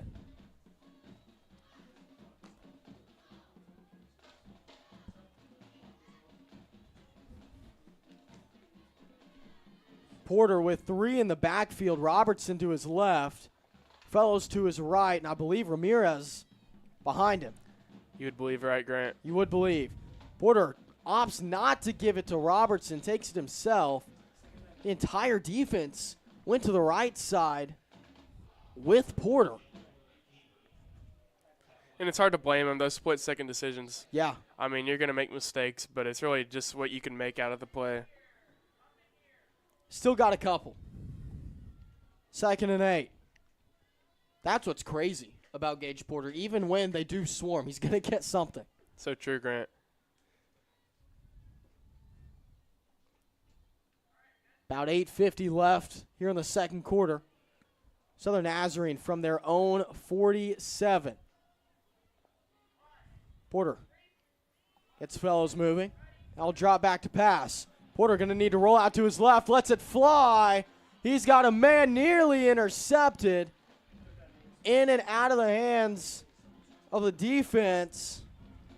That appeared to be Kobe Hawley looking to make the play for Emporia State. You had Dalen Smith running across the middle, and it's hard, those passes across the middle. I mean, you've got so many DBs just swarming all around. It's hard to air it out like that and not have some, like, a contested catch. And that's exactly what you saw there. Now Porter in the shotgun. Fellows in motion out to the left. He'll drop back. Porter going to take himself on the draw. Gage looking to break a tackle. Couldn't shake a man, but he pulls him along far enough for a Southern Nazarene first down. And it'd be interesting to see Gage's yards after contact. I mean, he rarely goes down after the first hit. Yeah, one of the stronger runners really in the entire country, both for quarterbacks and running backs. Now Porter. Two to his right. Smith in that tight end spot. Gage. Man, the back step nearly broke him free, but a quick reaction from the defense. That was number 50 who made the play. One of the stronger name, Desian Hobb. One of the stronger defensive lines that we've seen this whole year, Grant. And quick too, not just big. Super quick. Quick. Well, that's just everything to do with Emporia State. They do things quickly.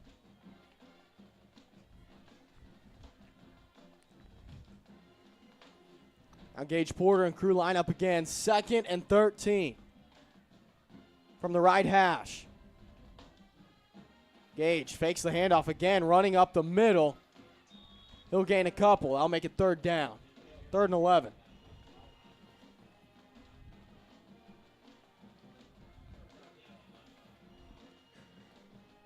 Crimson Storm. 3rd and long situation right here. Yeah, behind the chains. It's not ideal. Do you still run the ball is the question. 3rd and 11. I mean, traditionally a passing down, I think I would just stick to the pass. They know it's coming, but it really just comes down to whether or not we think our guys can beat them in the secondary. Well, a lot of times the passing play is still a running play. True. Might help to run some of the secondary off and then have Gage try to do some scrambling and kind of get under. He might be able to gain the yardage on his feet. Robertson in motion, gets to the left side. Porter drops back, looking for Robertson on the out. Porter threw it to the sticks. Asa was a little bit deeper. It's going to fall incomplete. A well-intentioned pass, Grant. Just maybe not the chemistry on the pass that you need there for the completion of the sticks. Yeah, and it almost looked like to me that Robertson making the cut kind of had to fight to make the cut and stumbled a little bit. That may have been it too. That what took him a little deeper. Now he's got 3 to his right. Porter drops back to pass. Gage under pressure. He's going to take off up the middle. No one's watching him. Gage Porter with all kinds of space. With the lane and a blocker. Good block downfield. Gage Porter into the end zone. Touchdown Storm. Gage Porter. Makes it look easy, Grant. 4th and 11. Runs it up the middle. Touchdown. Oh, my goodness. A clutch play by Gage Porter. Oh, my. And Adam Atwell in to kick the extra point. And I hate to say I called it, Grant, but having the receivers run off the secondary really opened up the middle of the field. Extra point is good. Yeah, and I think part of that, too, is Emporia State not used to the Gage Porter show. They don't have anybody back to watch because normal people will say, hey, passing down, he drops back to pass. He has to throw the football. Of course. Gage Porter says, I'm going to score a touchdown whether you like it or not. You can. I mean, maybe the answer for Emporia State is a QB spy, Grant. Yes. I could see that in the future. However, I mean, as you saw earlier in this whole first half of the game, they haven't strayed away from the 3-man front. So they're kind of a little stubborn on their defense. So we'll see if they keep it. If they change in halftime, I mean, that's part of the game is just your adjustments that you make at halftime. Yeah, and the thing for SNU's offense, we've seen a lot of motions towards the middle of the field. Now, you're playing oftentimes against 5 defensive backs. Do you at some point, like we just saw, just run 4 wide, keep them outside, and say, all right, Gage Porter and Angel Ramirez against the world? I mean, it is hard to ask your receivers to run off 40 yards every single play. You would know that. You would know that. I mean, personally, I don't know if I'd love I'd love being told you're not getting the ball, but you need to go run. But, well, it seems we do have selfless receivers. They would do it. Oh, 100%. Well, and it seemed like during that drive, too, that's kind of what Coach Dustin Hayda was trying to get going. You saw a lot of action on the outside, and Porter trying to force the run. Finally, I think we see the look that they really were trying to find. Mm-hmm. And, obviously you're still looking for the long ball if you can get it. But with the experienced secondary that Emporia State has, it's going to be hard to find that, especially consistently in this game. You're going to have to rely on some clutch plays like what you just saw from Gage Porter. Well, getting ready to play defense for the Crimson Storm, you may still have an extra offensive drive just knowing the way Emporia State plays. They're going to play quickly. If you get a stop here, Evan, you're lined up beautifully on the offensive side. It would be perfect. To go into half tied up, especially from being down 2 touchdowns at one point. Right. That would be ideal for the Crimson Storm. And looks like we have Kingsley Bennett and Jordan Clay back to receive. I have a feeling they're not getting the football. I have a feeling that you're right. Adam Atwell to kick. Excuse me, not Adam Atwell. Cam Van Pruyen. Yes.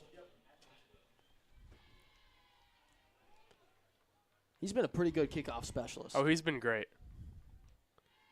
He'll march up, send it high to the left side. This ball a little bit deeper than the last few. That'll mark him back to the 26 on the fair catch. I think you'll take that. They'll give him the 27. You'll take that. Oh, yeah, of course. Good defensive field position for the Storm. But for Emporia State, field position not really a factor. No.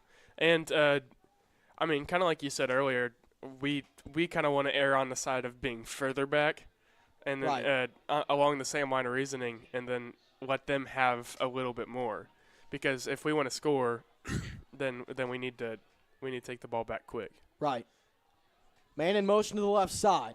Gleason, low snap, picks it up, hands it off to Ross Jr. Ross Jr. makes a move, breaks free.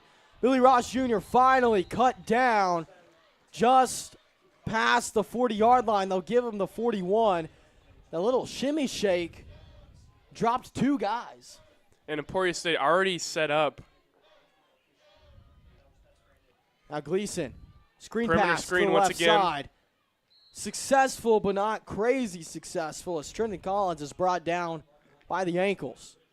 He'll get a gain of 5. 2nd and 5 for Emporia State from the SNU 46. Gleason drops back. He wants to run.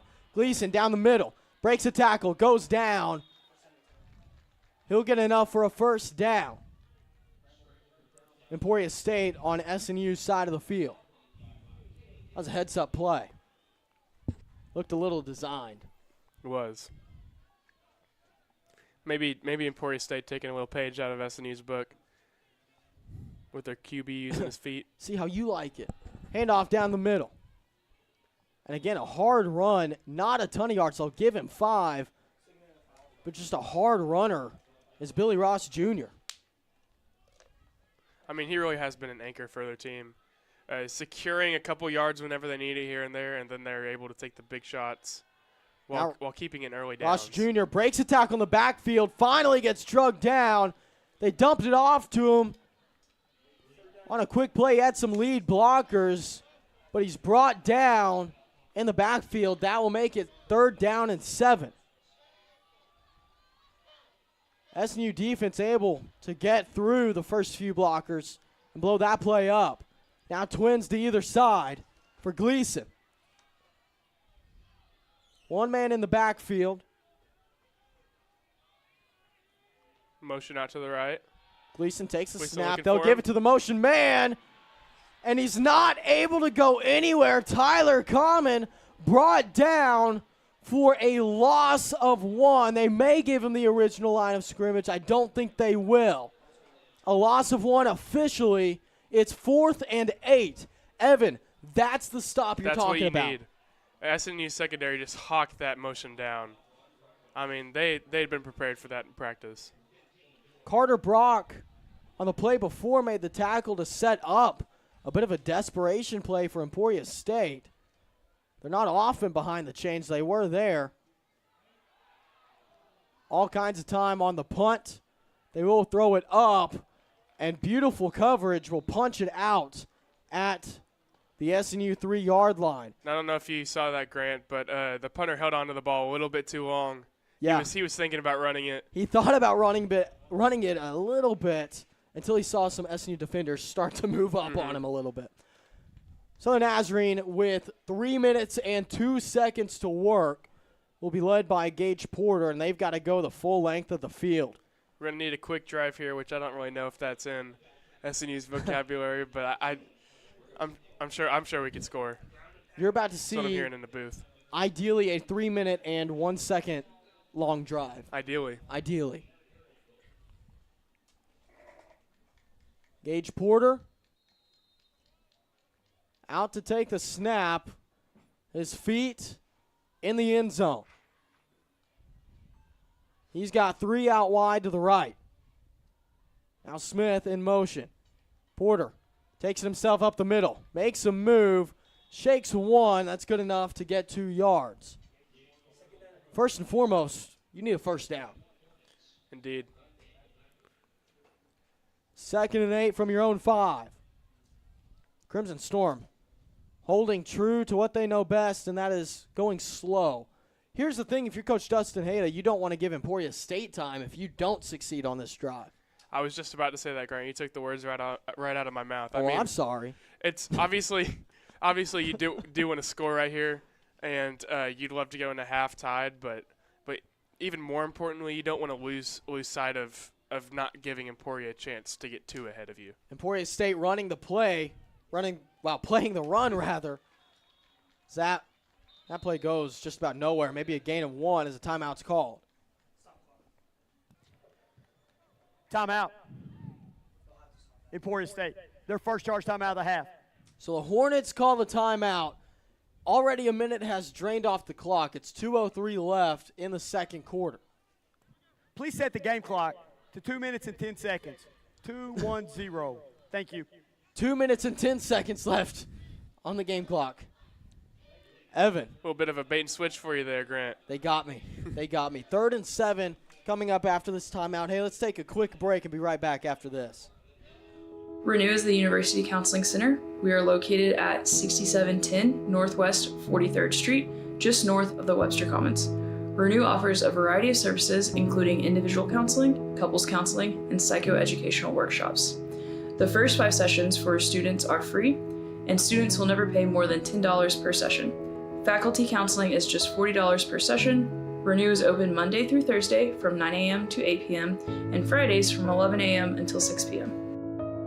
For more information, visit renew.snu.edu or email renew@mail.snu.edu.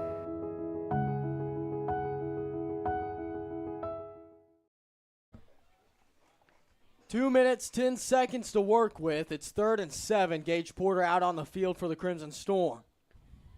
2 out wide to his right. He's got a stack on his left.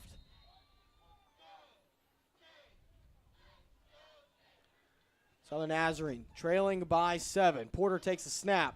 He wants to take the draw. He does. Stumbles but gets back on his feet. Gage Porter towards the sideline, gets a block, and he is finally run out of bounds. Shy of the 26. They'll give him the 25. First down, Crimson Storm. 2 minutes, 1 second left.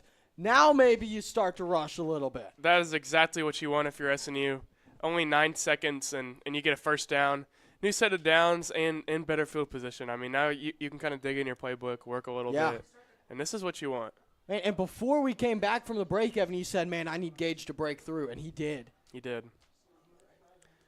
I wouldn't be surprised if we see some more of those passing plays to give Gage a chance to do that, but also see if we can get a receiver open. Porter hands it to Fellows. Fellows cut down after a gain of 1.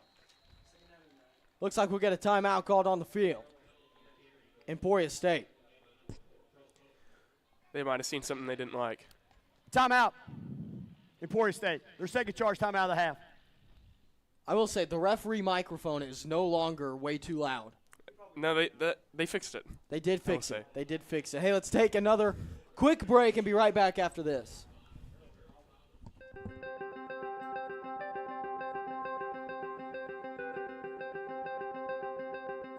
Character, culture, and Christ have been the motto for Southern Nazarene University for many, many years. When I came as president, I was really curious about those words and really curious to dig into the archives. In fact, a conversation on campus one day with a visitor to our campus who asked that same question: what does character, culture, and Christ mean today?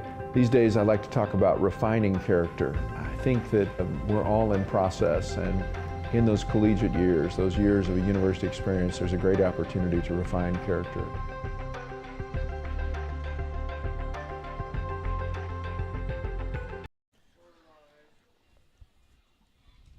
One minute, 27 seconds. Crimson Storm trailing by 7 here in the first half. Gage Porter got the first down, but now it's 2nd and 9. Porter, bit of a tight bunch to his right side. He's got 3 receivers. And obviously, Grant, we're going to need some big yardage plays right here. He fakes the handoff to Zepeda. Now Porter in trouble in the backfield. He's going to run forward, get back to the line of scrimmage as he's hit from behind. Gage Porter, a little slow to get up. Excuse me, that's not Porter. Timeout. Emporia State. Emporia That's their State third and final timeout of the half. Will call their 3rd timeout.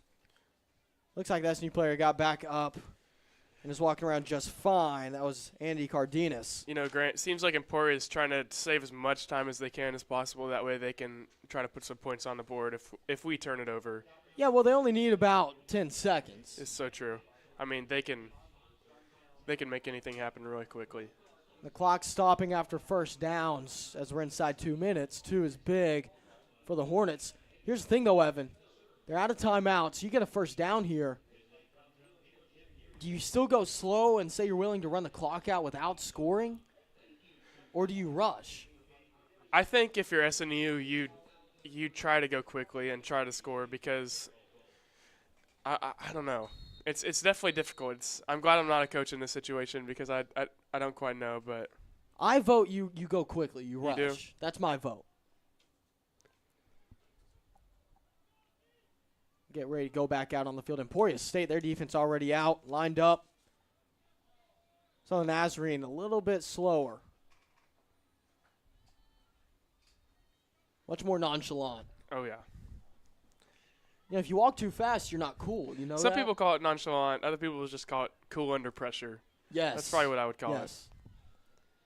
Now Porter in the shotgun. He's got 3 wide to his left. Hill, Fellows, and Robertson. Got one in the backfield with him. That's Zepeda. Zepeda with a good block. Porter lets it go. That pass a little low and incomplete. Looking for Asa Robertson. Robertson had a couple steps on his man on the out route towards the sideline. Porter just kept it a little too low. Now Atwell out to punt with 1:15 left. This is exactly what you didn't want if you're SNU. It's what you call your timeouts for if you're Emporia State.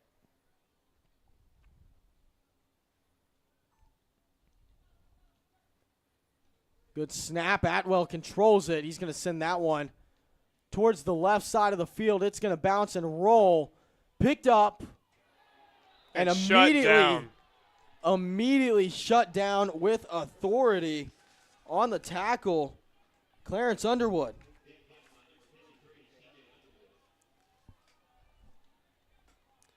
And that was difficult if you're Emporia State. I mean, he's got to pick it up, but because you can't risk another 84-yard punt with the great roll from Adam Atwell. So you've got to pick it up, but you've got people all over you. So now Gleason with a minute to work.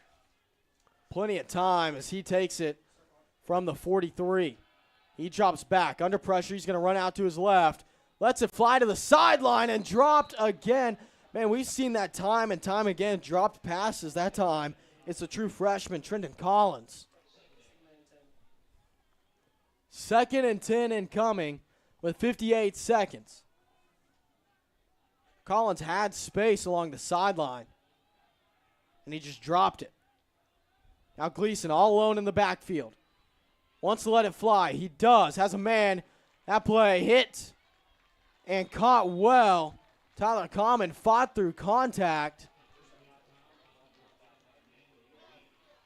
Common's been very productive for this Emporia State offense. Yeah, the Hornets rush to the line. They'll let it fly down the right sideline. The catch made down at the 2-yard line.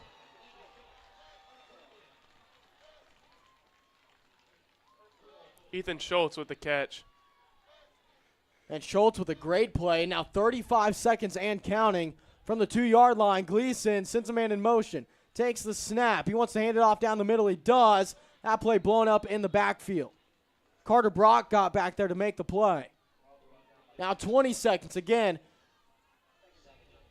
Emporia State, no timeouts. If they want to stop it, they've got to spike it. Gleason drops back. He's going to roll left. He's got space. He's got a man to open. Quick flick, and he got it. Touchdown. Braden Gleason adds a touchdown pass to his stats as Liam Thornton got open. Touchdown Hornets.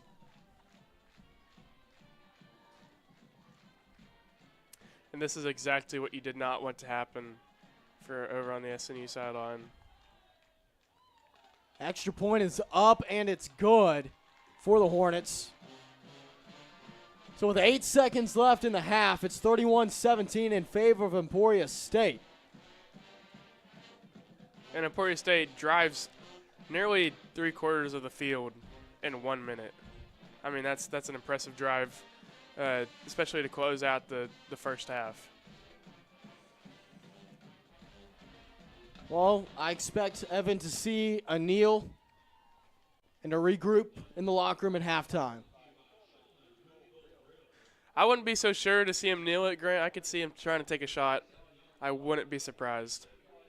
It doesn't really seem like it's in the cards for for SNU to accept defeat into the halftime that quickly. At the very least, Gage Porter running it. Oh yeah, just get a couple 20, 30 yards just to show him that he still can run. I mean, he's already up to 220 yards rushing. That's some big numbers.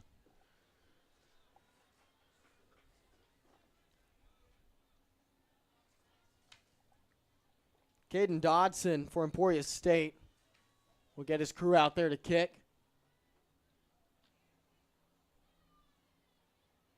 31-17 the score.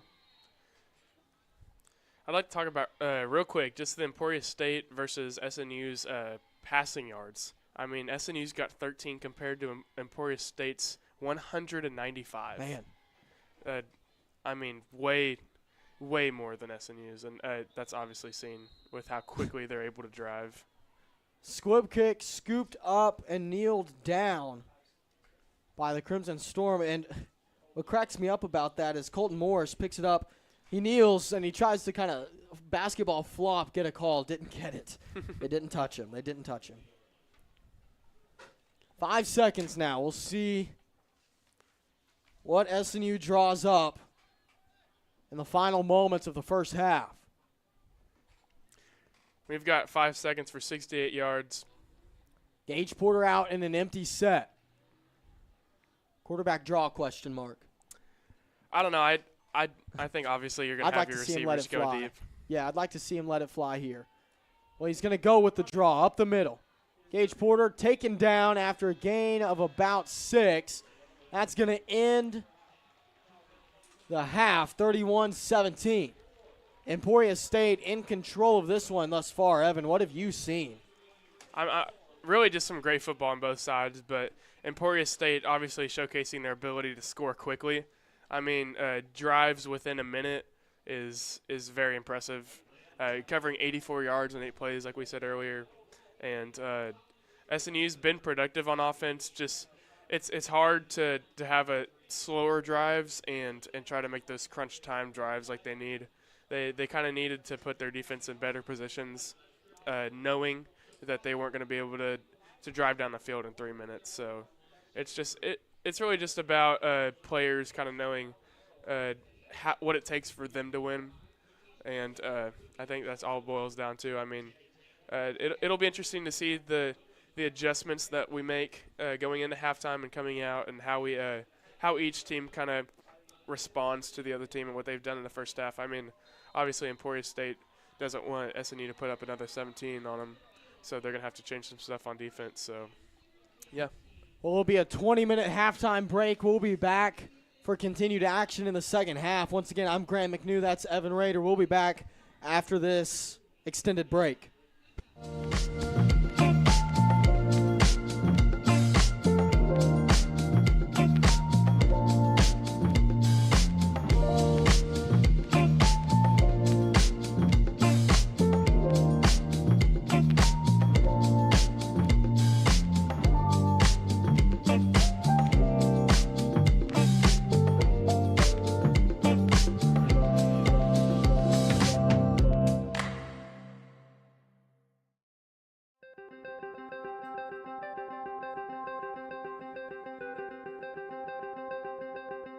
Character, culture, and Christ have been the motto for Southern Nazarene University for many, many years. When I came as president, I was really curious about those words and really curious to dig into the archives. In fact, a conversation on campus one day with a visitor to our campus who asked that same question: what does character, culture, and Christ mean today? These days I like to talk about refining character. I think that we're all in process, and in those collegiate years, those years of a university experience, there's a great opportunity to refine character.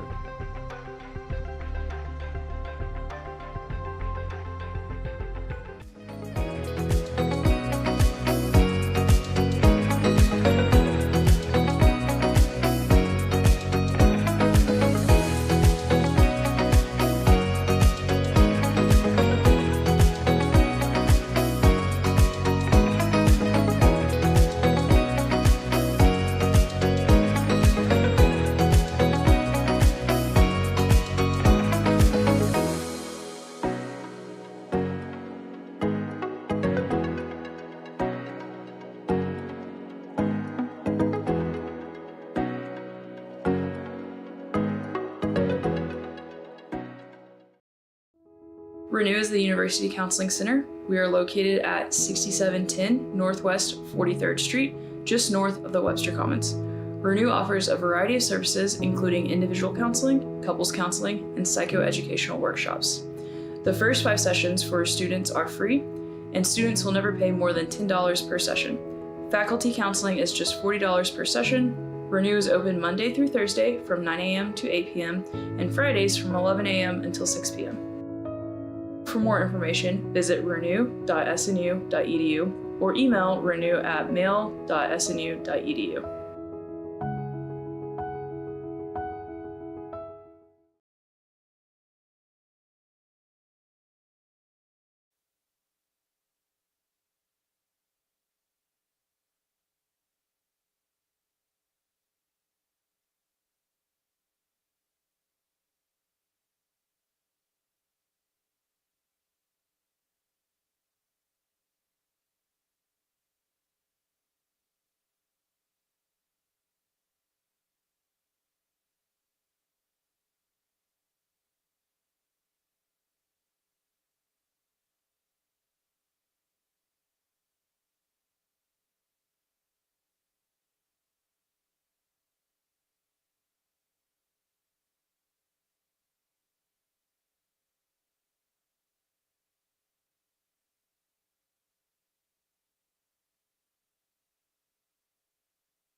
Character, culture, and Christ have been the motto for Southern Nazarene University for many, many years. When I came as president, I was really curious about those words and really curious to dig into the archives. In fact, a conversation on campus one day with a visitor to our campus who asked that same question, what does character, culture, and Christ mean today?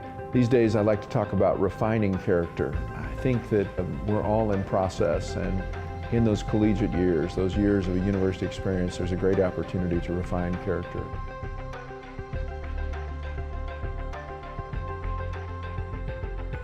It's a beautiful morning, Scotty, and we have an early game today. That injured list, it's getting longer by the minute.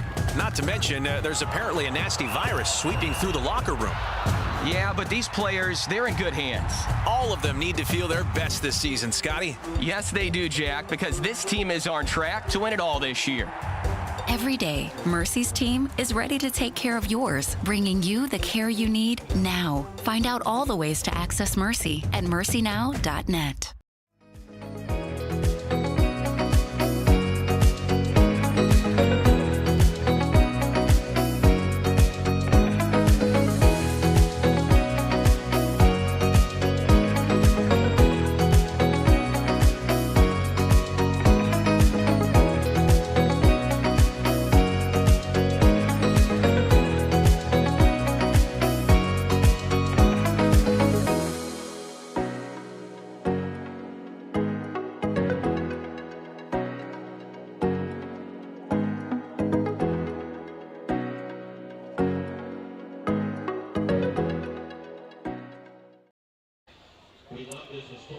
Well, it's 31-17 coming into the second half. I'll soon be joined by one Evan Rader whenever he makes his way back. But as it stands, Southern Nazarene having a bit of a tough time, at least towards the back end of the first half, getting the ball down the field. They'll look to fix that issue in the second as they'll be kicking off to Emporia State. They'll look to get a stop in the early parts of this second half. Looking at the stats, Gage Porter, the leading rusher on both sides, he's got 227 yards so far this afternoon on the ground. Jarvis Davis leading the charge for SNU in passing with 13 yards. He came in for Gage Porter while Porter was out with injury. On the other side of things, Braden Gleason up to 195 passing yards and 3 touchdowns. He's thrown for 3 TDs through the air so far today. One of those coming to Ethan Schultz, another coming to Billy Ross Jr. On the ground for Emporia State, Kingsley Bennett and Billy Ross Jr. both having good days. Bennett with 50 yards, Billy Ross Jr. with 47. Both of those guys have been strong on the ground for Emporia State. But here we go for the second half of play here in the Funtown RV Heritage Bowl.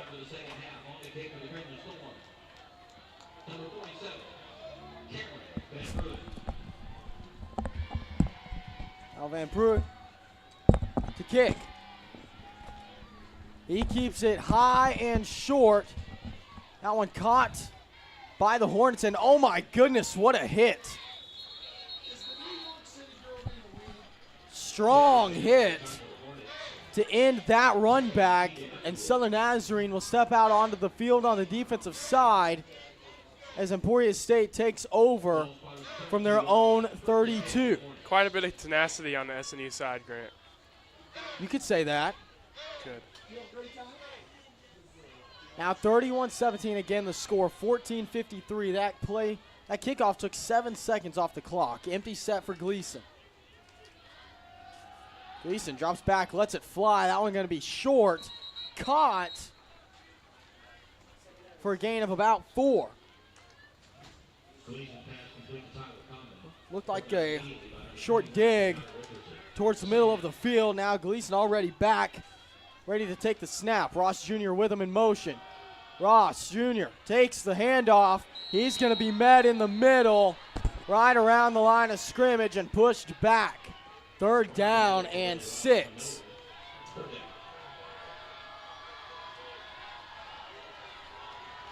Now the Southern Nazarene crowd getting into it. 3rd and 6. Gleason drops back from the empty set. He wants to take off up the middle. Gleason finds contact, breaks the first tackle, and that's enough for him to stretch out for the first down. Gleason with a new set of downs.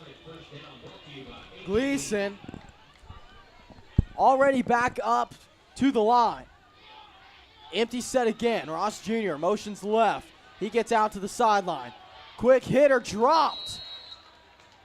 That ball falls to the ground as it's in and out of the hands of the intended receiver. Looked like Zimmerman was out there to catch it, but he couldn't do it.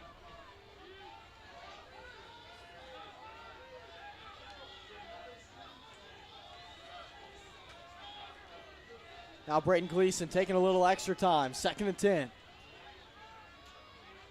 From the 44, rather the 43. Gleason drops back, fakes both handoffs. He's got a running back screen. Great catch by Ross Jr., but he'll gain 2 on the play. There was nothing there, a dangerous pass at all, Evan. I thought that might be picked. I mean, he had 2 guys on him. Made a one-handed snag, though. That was a great catch. To get a little bit of yardage, and that brings him to 3rd and long. 3rd down and 8 for the Hornets. Empty set, 3 out to the right, 2 to the left. Gleason drops back. He's got pressure up the middle. Short toss, it's picked up. Ross Jr. going to be brought down. Depending on the spot, yes, they'll give him the first down. He was the dump-off play, but he was wide open. He made something out of nothing. He's done that all day. Gleason hands it off to Ross Jr. He's brought down in the backfield. Big tackle that time from Blanchard. Injury timeout. It's back. Injury timeout on the field. That is Ross Jr., who's been phenomenal for the Hornets. That's something you never like to see. And Grant, speaking of injuries, about Gage Porter's kind of injury in the first half, it was, I've been told by my sources, there was a cut on his hand that was bleeding. By your sources? By my sources. Who yes, are? I do have sources. I've heard about these infamous sources. They're good sources. Who are they? Oh, that's for me to know and you to ponder. Oh, hey, let's take a quick break and be right back after this. One of my favorite things about SNU was the relationships I was able to have with people, with professors, with friends. One thing that was purposely different about SNU was the integration of faith into the academics. I feel like I learned so much from that helped prepare me for life after college, to be a husband and someday to be a father. It was a really, really transformational time in my life. My degree could have come from anywhere, but my relationships with people, I know I would not have gotten anywhere else. Go to snu.edu to apply or to schedule a visit. Well, incoming is 2nd and 11 as Billy Ross Jr. was helped off to the sideline. He'll see the training staff. But we'll carry on with the action here momentarily. 12:40 on the clock here in the 3rd quarter. Again, Southern Nazarene down in this one, looking for a stop. And the loss of Ross Jr. to Emporia State is going to be a big hit to them because he's, although he hasn't had like the giant plays for them, he's kept them in fresh downs, right? Which is big whenever you're a passing team because you need to have downs to miss, to have incomplete passes because truly, like, whenever you go fast and you're a fast passing team, like you eat up downs very quickly. So you need to have like a solid running back that'll get you those downs back, which is what he was. So it will hurt him to have him out, but let's see what they do here. Looks like Southern Nazarene is ready to go. There's still a huddle on the offensive side for the Hornets. They're going to take all the time they can out of this timeout, it looks like.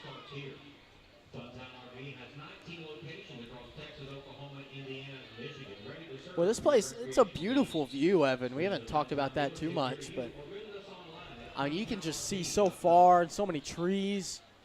You know, we did talk about it a little bit. It's very Texas. It is Texas. Yes, it is Texas. We're pretty 100%. sure. Now Braden Gleason gets the call. He'll line back up for the snap. 2 to his left, 2 to his right. Pop pass on the motion. They'll run it to the right side and get through the initial line of the defense. On the reception was Kingsley Bennett.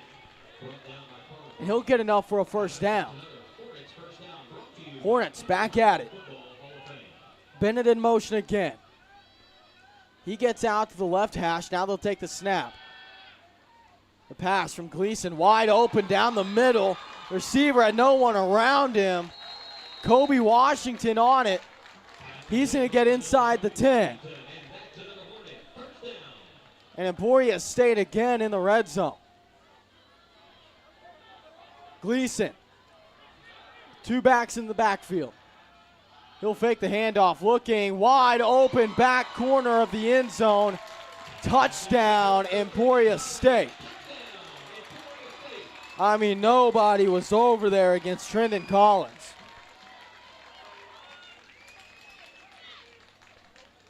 Evan, got to cover that up.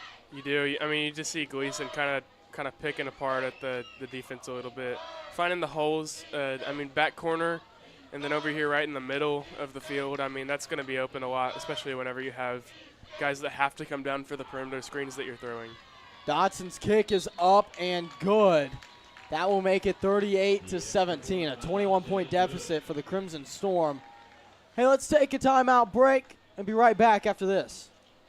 It's a beautiful morning, Scotty, and we have an early game today. That injured list, it's getting longer by the minute. Not to mention, there's apparently a nasty virus sweeping through the locker room. Yeah, but these players, they're in good hands. All of them need to feel their best this season, Scotty. Yes, they do, Jack, because this team is on track to win it all this year. Every day, Mercy's team is ready to take care of yours, bringing you the care you need now. Find out all the ways to access Mercy at mercynow.net.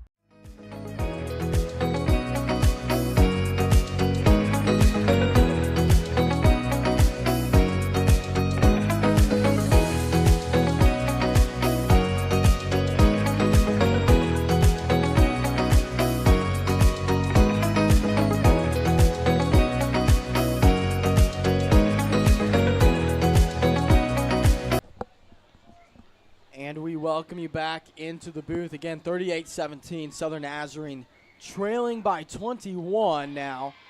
They'll get a chance to answer. Emporia State to kick off. Dodson runs up. He lets that one fly. It's a line drive. Fair caught by Braxton Bird. Bird, he signaled for the fair catch. Nobody on the referee crew, I think, saw it. Or at least they didn't react. So he catches it, stands there, and starts waving his arm like, hey, I called fair catch. They did eventually give it to him, Evan. Good news. Good news. A little confused there. Well, Gage Porter and crew will come out onto the field, look to strike back.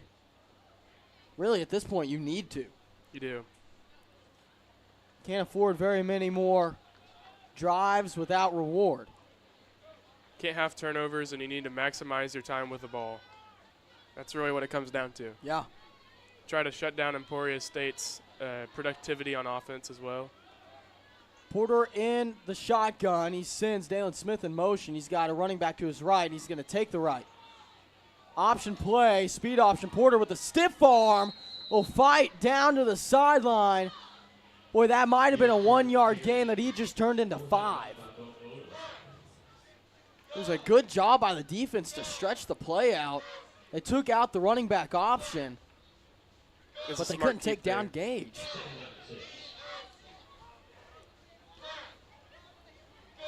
That was tough. Emporia State played that as well as they could, but, I mean, just a testament. Gage can make something out of nothing, like you said earlier. Is like a 1-yard gain turns into 4. That's big. Yeah. Porter in the shotgun. He's got 2 men out wide to his right. One in motion to his left. Fakes hand. No, he doesn't. It's a double pass and thrown away wisely. Joa Flores on the attempt. A play, yes, it's supposed to look awkward, but it looked awkward for the wrong reasons there. It did. There was a wide receiver in the area. There's no foul for grounding. Incomplete pass. Third down. Why, thank you, Mr. Whitecap. He does shout. He does shout. Tends to. It's okay. It's a loud game. It is a loud game. What A do you lot expect? of people showed up. Southern Nazarene fans heavily in attendance. Flags on the play. This one may go against the offense. Possibly an offsides. Or no. False start. False start. On the offense, number 15. It's a 5-yard penalty. Remains third down. So mark them back 5. That makes it third down and 11, and now that's a much different situation than 3rd and 6.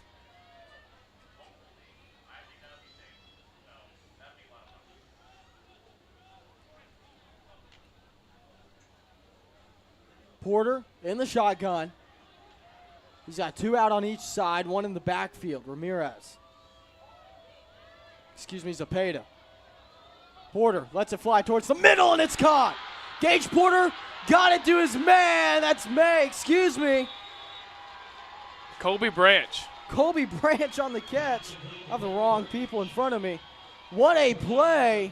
Colby Branch beat his man by 2 full steps. Oh, yeah. Great route. We call him Bezo on the team.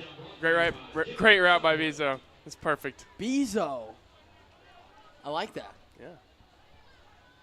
That's why I was blanking on his name. I couldn't think of his actual name because all we call him is his nickname.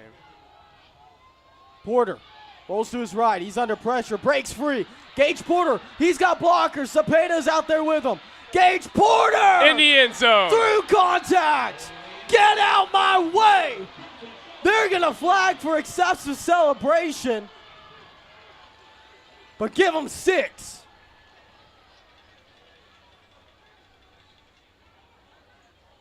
Hoping they prove me wrong on that, but I don't think they're going to. Gage Porter will not be denied his touchdown. Result of the play is a touchdown. There is no foul. Extra point. That's all he had to say. Extra point. I like that. That's good. Okay, so I'm proven wrong. Not really, though, because they throw the flag, you know. Atwell on to kick. It's up. Good grief. And it is good. That is very good. He almost kicked that one out of the stadium. Well, SNU does answer. They do. 38-24. They answer well. The touchdown from Gage Porter through contact. Boy, he proved that he deserved it. We'll take a quick break and be right back right after this.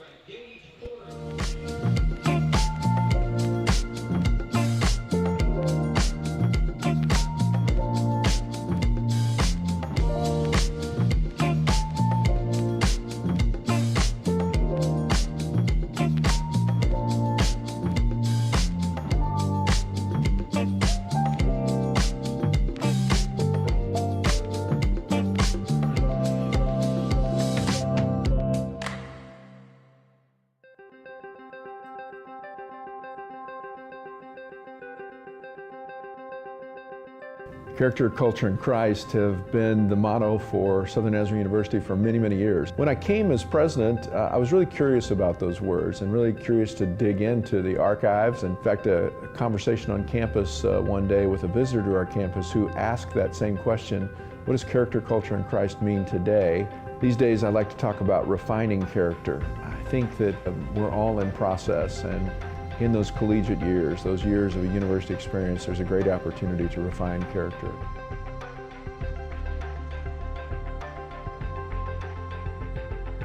It's a beautiful morning, Scotty, and we have an early game today. That injured list, it's getting longer by the minute. Not to mention, there's apparently a nasty virus sweeping through the locker room. Yeah, but these players, they're in good hands. All of them need to feel their best this season, Scotty. Yes, they do, Jack, because this team is on track to win it all this year. Every day, Mercy's team is ready to take care of yours, bringing you the care you need now. Find out all the ways to access Mercy at mercynow.net.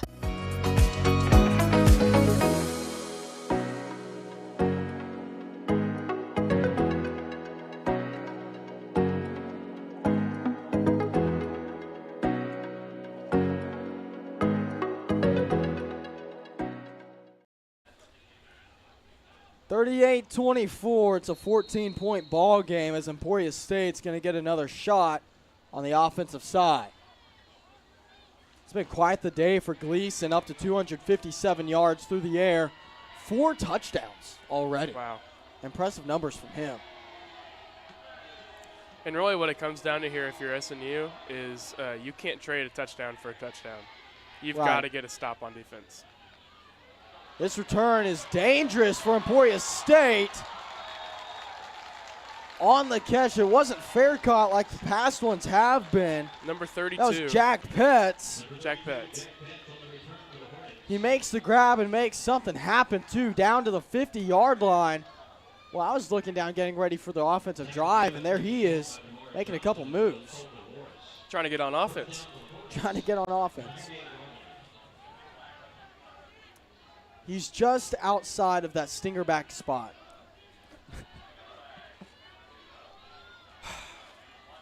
Now Gleason takes the snap. He's going to draw back all kinds of time. Man wide open is Common. Kind of seems like we need to find an answer for the middle of the field, Grant. That Common found himself wide open in the middle, like you said, and he's down to the 30-yard line of SNU. 1st and 10. Gleason. He's got plenty in the box. Now Common in motion, shoots out to the left. He'll hand it off down the middle. And a big hit will stop that run before it even began. Carter Brock.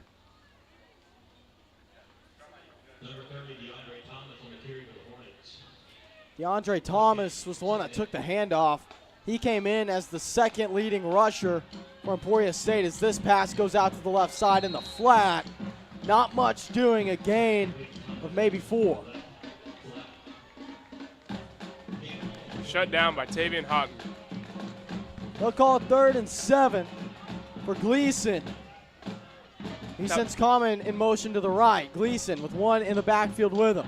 He drops back, looking right, now he turns left, finds a man open, and dropped again. Boy, a lot of drops from Emporia State today. That one was a clean enough pass. You felt like it might be a first down, and if not, it'd be dang close. And we've seen this a lot, Grant, for our defense. If you give them enough room to kind of get their bearings, I mean, they've been formidable to try to piece up, especially, I mean, even for Emporia State's offense. 4th down and 7. 2 receivers to each side. Motion left. Running back on the wheel is wide open inside the 5. They'll cut him down at the 2. Thomas took the wheel route. He snuck by the defense. Nobody followed him. Easy. Injury timeout. Easy first down for Emporia State.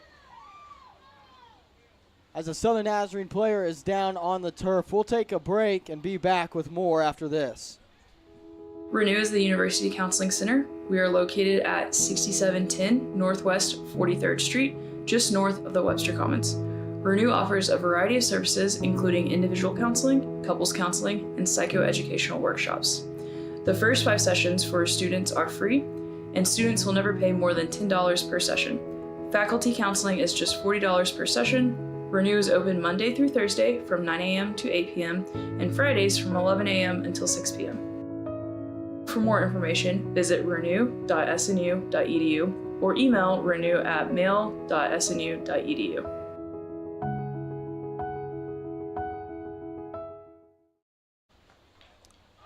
Well, it was Flowers that was down. He'll walk off to the sideline. Now 1st and goal, 2 to go for Emporia State. You thought you had him stopped, and then the running back wheel route found himself wide open. It was a great play call by Emporia State. Yeah. Kind of taking advantage of the edge crashing down and sending a guy out on the perimeter. Now Gleason. Heavy set will fake the handoff down the middle. Hit a single receiver on the entire field. And he found him in the end zone for a touchdown.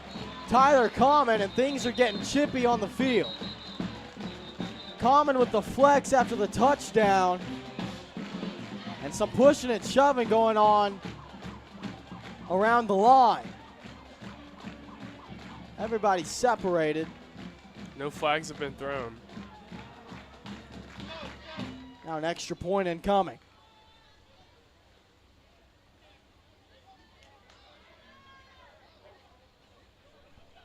Emporia State looking to get their 45th point of the afternoon, and they do. 45-24, 8:05 left in the third quarter. Southern Nazarene having a little trouble. Evan, you got to score again here. You do. Gage Porter did a fantastic job last time out.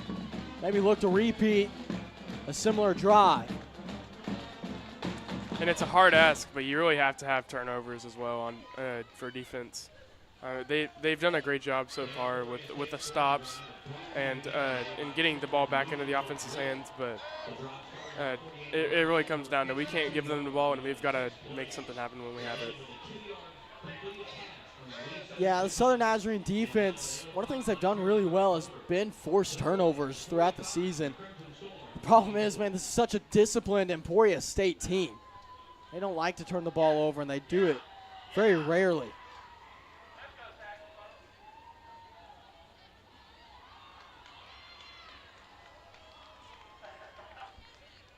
The Hornets will line up to kick. Back deep is Bird and May.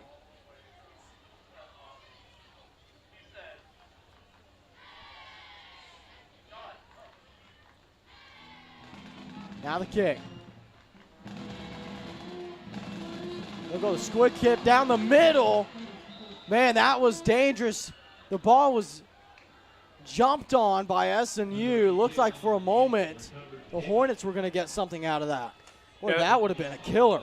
That kick made it through the front line, and I mean, if we didn't have anybody there, that would have been dangerous. On the other side of things, Evan, good field position. This is great field position, especially whenever you're kind of in a time crunch to get some points on the board. I don't know if I would have made that decision if I was Emporia State.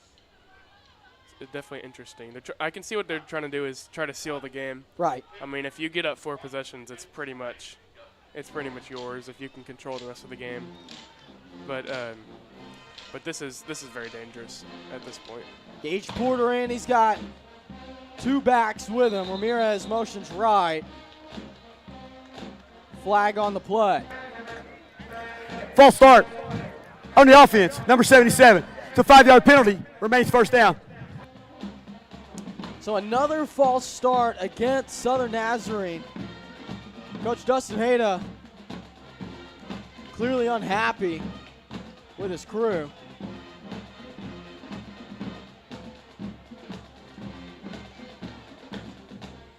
Referee talking to Gage Porter.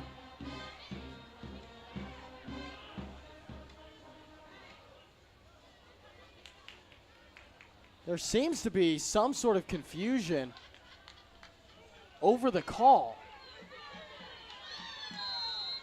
Whitecap says, I don't care, we're going to play on.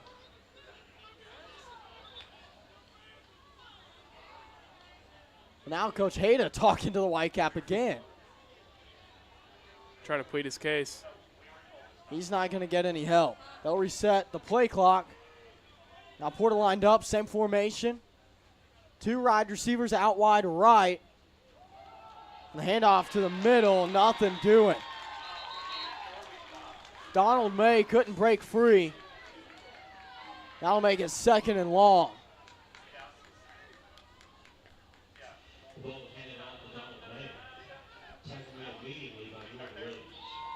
Second and 16 incoming, 7:37 and counting on the clock. Southern Nazarene trailing 45-24.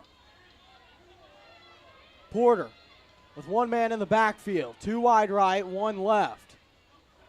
He'll send a man in motion, fake the give.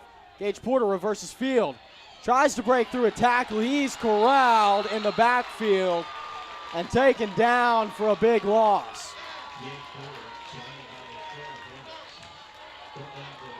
They'll give him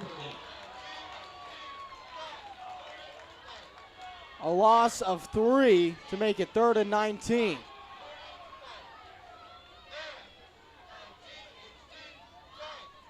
Grant, this is a tough spot to be in right here. Obvious passing down. 3rd and forever. Porter working with 3 to the right, 1 to the left, and a man in the backfield. I wouldn't be surprised to see Porter kind of rolling out to the right maybe here.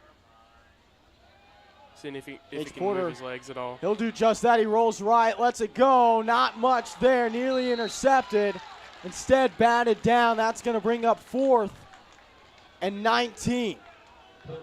Punt team will run out onto the field for the Crimson Storm. Outside of a straight-up turnover, that was about worst-case scenario for SNU.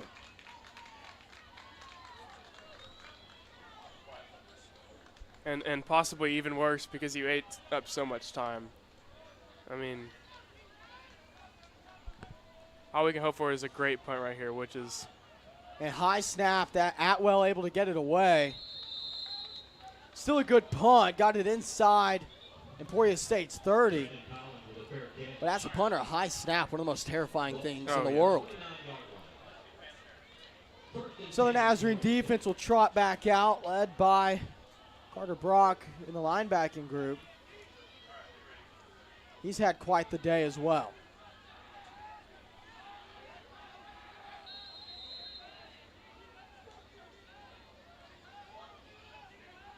Brock with 6 solo tackles. Now Gleason takes the snap. He's going to hand it off towards the middle. That play blown up in the backfield. Obina was there for SNU, as was Martin. Now Gleason back to the line, empty set. 3 to his right, 2 to his left. He'll drop back, let it go short to the right side. He's got a man who's going to get him down to the 38. That'll make it 3rd down and 1 off of the 10-yard passing play to the right side. Gleason again, empty set. And that's common again. Gleason drops back, looks left, fakes the pass. Man, the pump fake broke him. And a wide open man making moves into open field. Finally brought down well past the 35. Injury timeout. Injury timeout. That was Trendon Collins on the reception. As Southern Nazarene has another player down. 5:31 on the clock, 45-24. Evan, you need a stop in a bad way, and that just wasn't it. Yeah, that's the exact opposite of what you need. And especially a play that eats up so much time. Well, with the injury timeout, we'll take a break and be back after this. One of my favorite things about SNU was the relationships I was able to have with people, with professors, with friends. One thing that was purposely different about SNU was the integration of faith into the academics. I feel like I learned so much from that helped prepare me for life after college, to be a husband and someday to be a father. It was a really, really transformational time in my life. My degree could have come from anywhere, but my relationships with people, I know I would not have gotten anywhere else. Go to snu.edu to apply or to schedule a visit. Well, it was David Omashigo who was down for the Crimson Storm. He has walked out to the sideline. He'll step out at least for this play as Gleason comes in again, empty set. He's going to send a man in motion from the left who comes into the backfield. He'll fake the give, now roll to his left. He's in trouble. Gleason gets it away. That ball will bounce on the turf. Intended receiver was number 3, Tyler Common.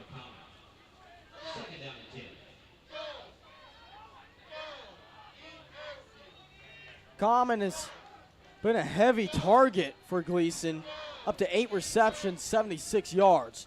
Now Gleason again, same formation, lets it go, and again it's dropped. Trendon Collins couldn't haul it in. And that will make it 3rd and 10. And another interesting stat for you, Grant, there's not a single receiver that has more than 1 touchdown on Emporia State's team. It's all pretty evenly balanced between all of the receivers. which I think that kind of just points to play calling. Play calling as well as Gleason. Yeah. Being able to read defense as well and find the open man. Of course. He's got 5 passing touchdowns. Empty set, he lets it fly to the left side. Oh my goodness. Oh, I thought he made that catch. Flag on the play inside the 10. On the coverage, looks like it's going to be a pass interference against the defense. As that ball rolls harmlessly out the back. Pass interference on the defense, number 3. It's a 15-yard penalty from the previous spot. Automatic first down. It will be a defensive pass interference. That'll bring Emporia State to SNU's 20-yard line. 45-24 is the score. Southern Nazarene backs against the wall and Emporia State driving. We'll hand it off to Ross Jr. He flips it forward. That's an illegal forward pass. They're not going to throw a flag. Oh, they do throw the flag. The result is a touchdown, but that is fairly clearly 2 forward passes. That play's coming back. Was supposed to be a double reverse into a pass. Instead, the play was blown up in the backfield. Ross Jr. tried to get it away just to make something happen. The man he gave it to threw the ball. Can't do that. Illegal forward pass on the offense. That's a 5-yard penalty from the spot of the foul. Lost it down. Second down. Second down now.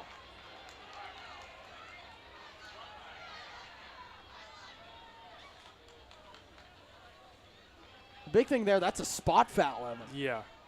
Emporia State back to way up. 2nd and 21. And that might be a pivotal foul. Gleason fakes the give. He's got a man down the sideline streaking, overthrew him. Just barely missed. Gleason, you bring that in a little bit more. That's a touchdown.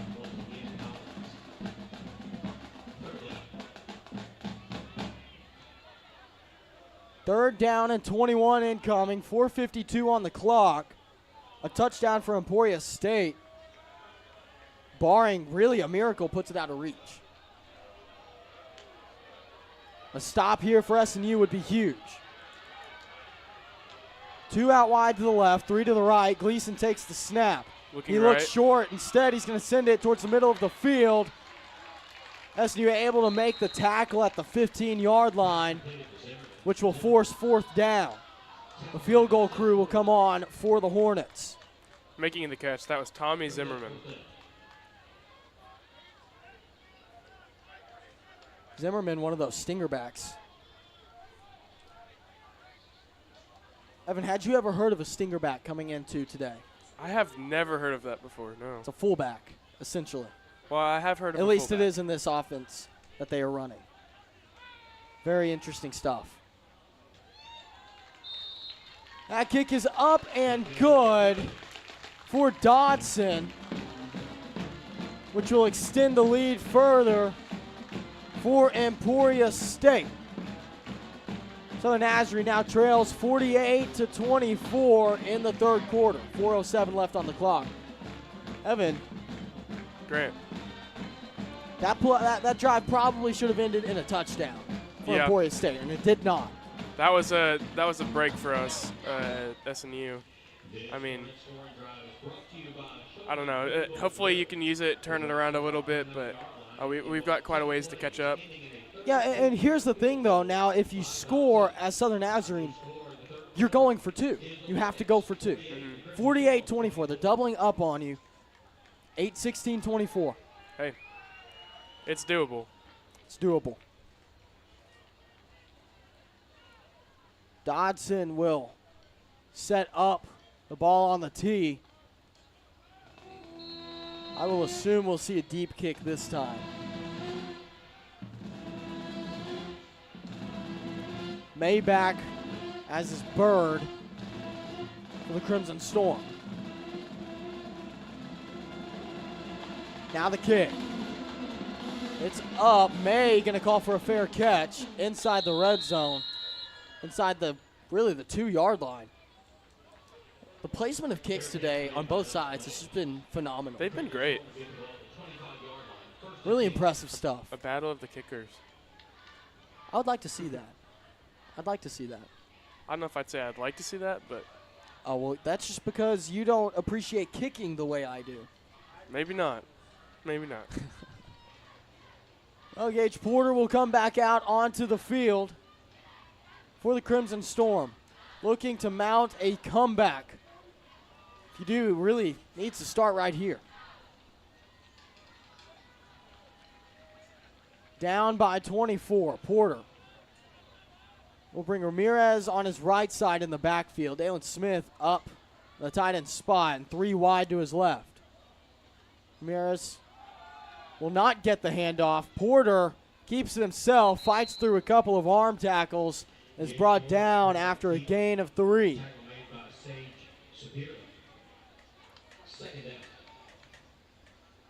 Now Porter, again, taking his time. It's going to be 2nd and 7.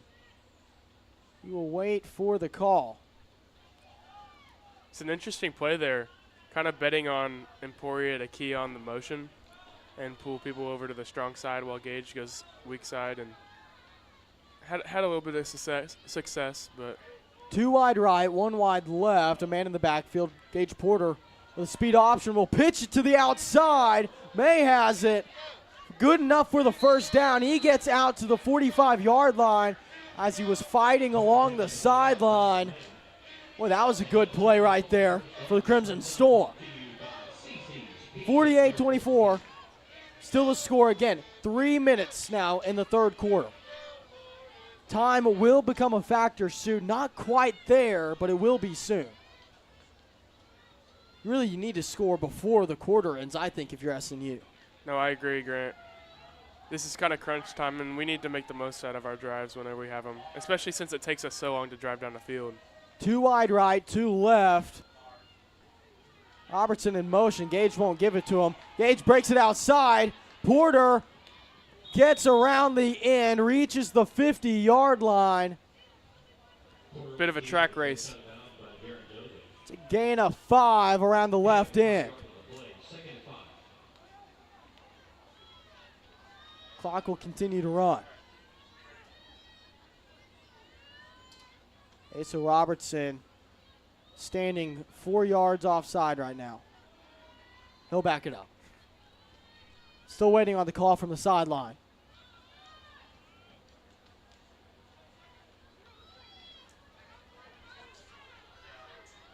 Loaded backfield. Porter takes the snap, fakes the give, looks to his right. He's going to throw it across to the left side as a man. Man, broken up. What a defensive play.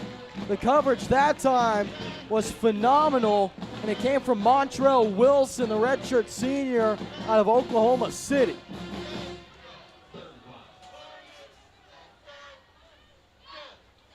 Looked like Tisdale was going to bring it in.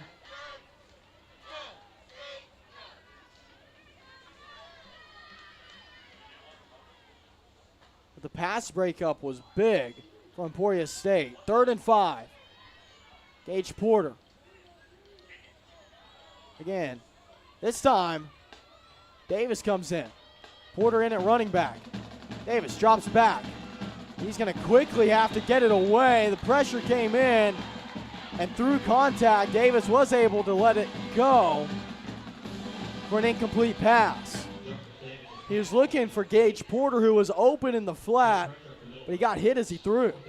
And Emporia bringing the house every time Davis is back at to snap. Goodness. And the Jumbotron just caught the biggest yawn I think I've ever seen from one of the referees.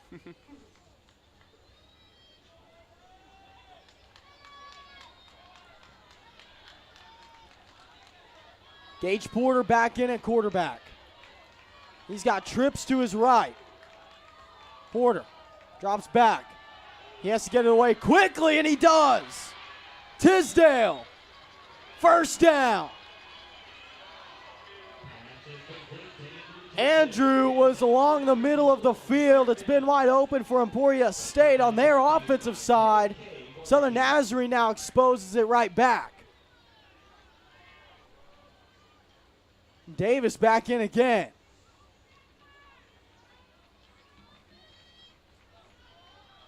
Gage Porter on the sideline. Jarvis Davis. He's going to work with 2 wide to each side. 1 man in the backfield. The give to May, nothing doing. That was covered up before it began. Emporia State keying on the running down. Down to a minute left in the third quarter. Second down and 12 for the Crimson Storm. They've got the ball at the Emporia State 41.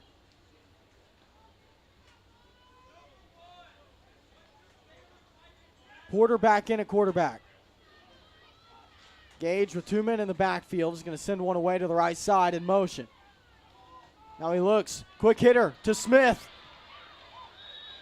Boy, we've seen that a lot this season, but not much today. Just quickly finding the tight end right there in the middle of the field. Might be something to go to a little bit more often today. Seem to have a little bit of success there. Gage Porter back up. He's got 3 wide right, 1 in the backfield. Fakes the screen. Gage Porter runs it up the middle and will get enough for the first down. A big hit from behind takes him down.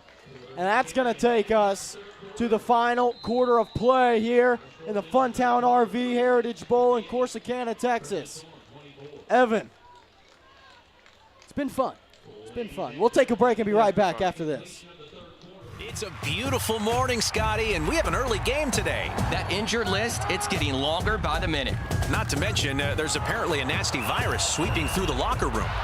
Yeah, but these players, they're in good hands. All of them need to feel their best this season, Scotty. Yes, they do, Jack, because this team is on track to win it all this year. Every day, Mercy's team is ready to take care of yours, bringing you the care you need now. Find out all the ways to access Mercy at mercynow.net.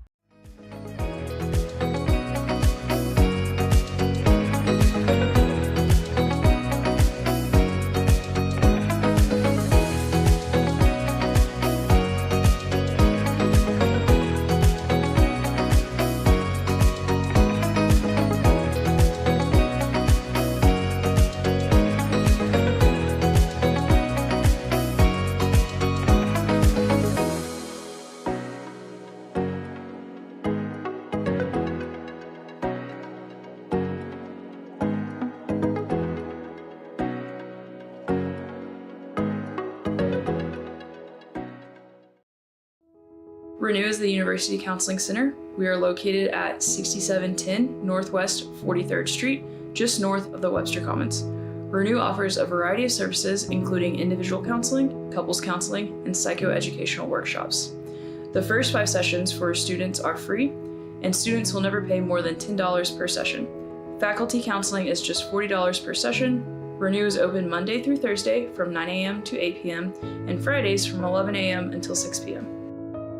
For more information, visit renew.snu.edu or email renew@mail.snu.edu.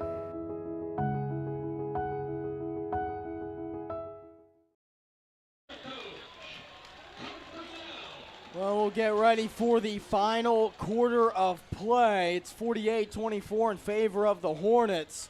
They're doubling up on the Storm right now, but the Crimson Storm in striking distance. Southern Nazarene with a 1st and 10 from the positive 24 incoming. What do you expect to see here, Evan? I don't know. It's a fresh set of downs. I wouldn't be surprised to see a couple runs here and there. I'd like to see us go back to that little pop pass to our tight end. Yeah. I mean, that had some success. I wouldn't be surprised if we did it again, but I mean, the pass and then having Gage rush. I mean, look at the open side of the field. Porter takes the snap. He's got 4 receivers to the left side, and he overthrew Tisdale across the middle just by a hair. Man, it's a touchdown if you hit him, but he's just off the mark.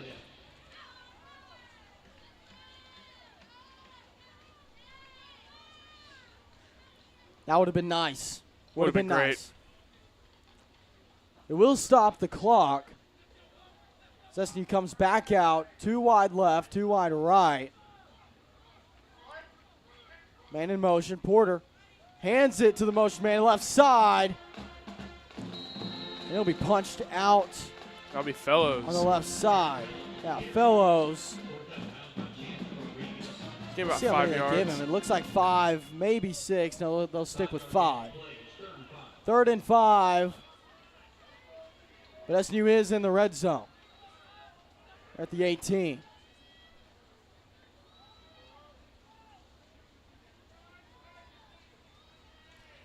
Now Porter. He's going to have 2 out to the left, 1 wide right.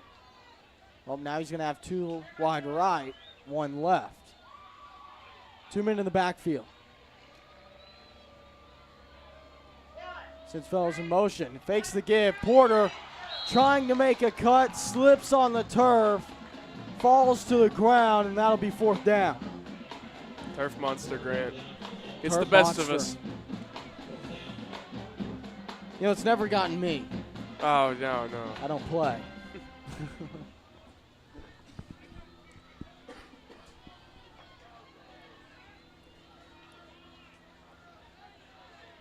Clock ticking, 13:45. Now Porter will come out. He's got 1 wide left. 1 in the slot to his right, 1 outside. Wilson Fellows in motion to the right side. Porter drops back. He's under pressure. Sends it away. Has a man open down the middle. Gets it to him. Where do they spot him? Yeah, they'll give him the 10-yard line, and that's a 1st down. It'll be Asa Robertson. Well, he's been phenomenal all season. Oh, man, and that's a clutch 1st down right there. I mean, we've been great at converting our 4th downs. Yeah. 1st and goal from the 10-yard line. Gage Porter still getting the call from the sideline. Carlos Zepeda is in for the Crimson Storm.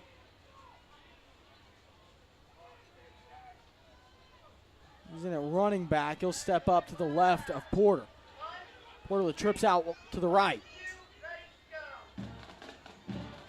Jalen Smith in motion. Porter fakes the give to Zepeda, and he stood up at the 11. That'll be a loss of 1.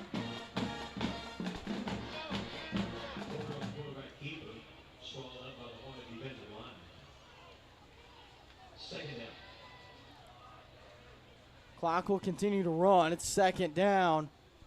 11 to go to pay dirt.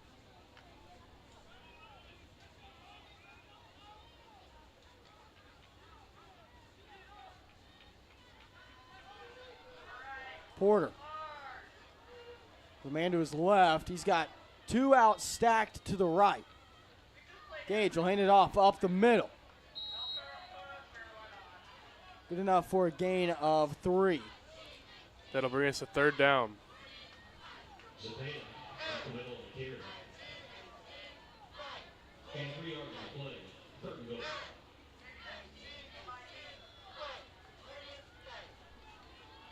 Zepeda in at running back still.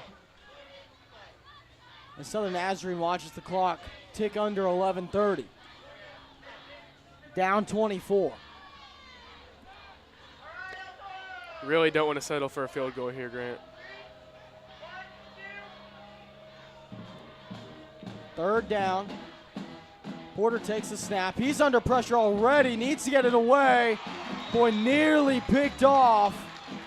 Looked like he saw Robertson open, but when he let the ball fly, linebacker jumps up and knocks it down. And that'll be number 9, Zach Dortch Jr. Almost comes down with it. Well, if he somehow makes that grab, there's no one around him to stop him. Oh, that could go all the way.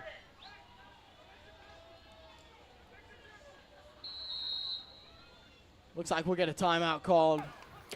Timeout. Southern Nazarene, their first charge timeout of the half. And it's almost like he's not sure who's calling the timeout. Even though you know he is. You know he knows. It's his job. Hey, let's take this timeout with him. We'll be right back after this.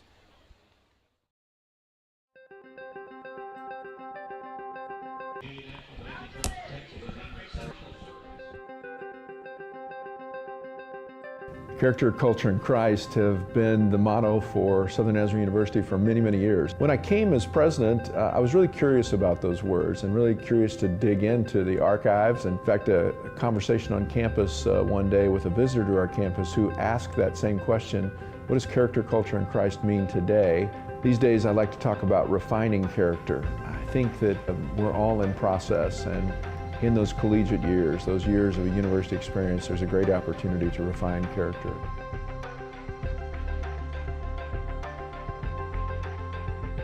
It's a beautiful morning, Scotty, and we have an early game today. That injured list, it's getting longer by the minute.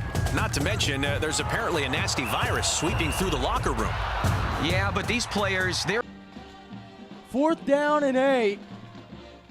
4th and goal, I should say, from the 8. For Southern Nazarene. Evan, you hate to put it this way, but it's kind of do or die time. No, it definitely is, Grant. And with 2 wide, now Porter is going to let it go. And what an unfortunate way to watch it drop as that ball hits the turf without anybody even turning ahead. It was headed to Aaron Fellows. I don't think he would have made a play on it anyway. It was well short. No, and Fellows was covered as well. He had a linebacker coming over it. It looked like it might have been a safety, but somebody come over there to guard. So turnover on downs in the red zone will put SNU's defense on the field with 11:04 left in the ball game.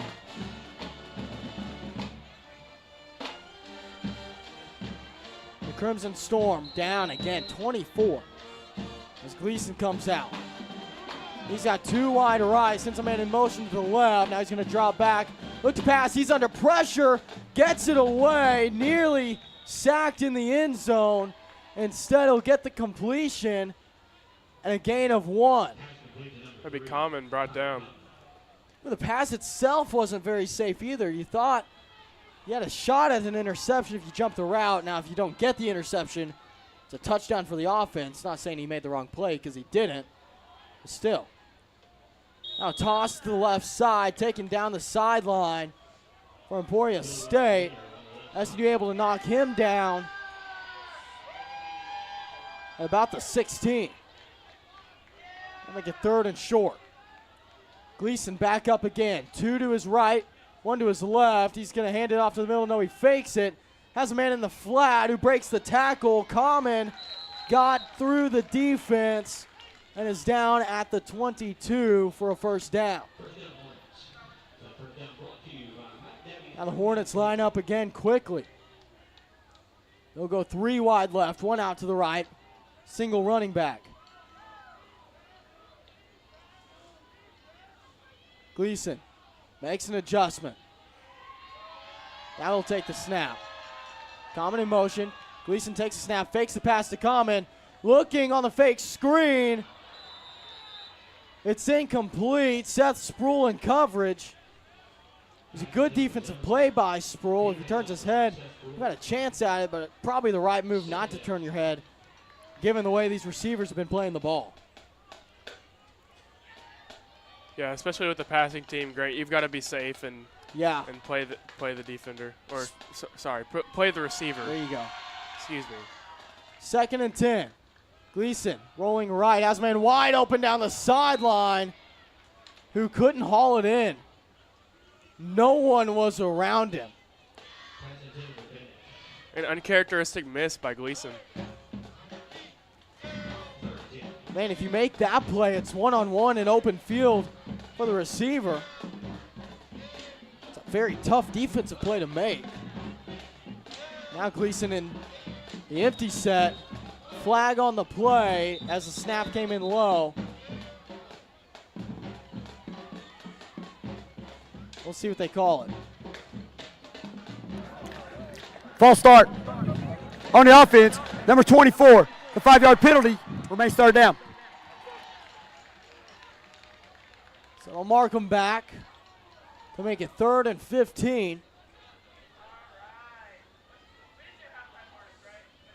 Gleason pleading his case. I think Gleason is asking for them to recognize Southern Nazarene maybe clapping.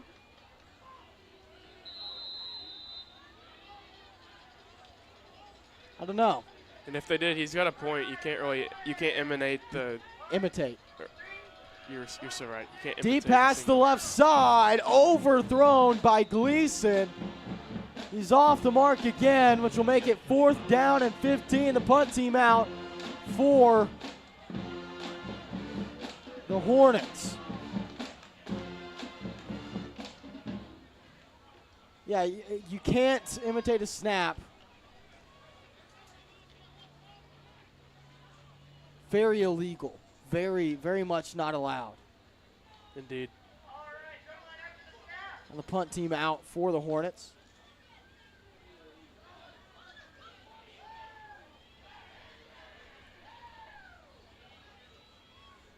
Good snap, a quicker punt this time than it was last time. This ball is going to roll and be picked up by Emporia State. They'll down it at about the 42.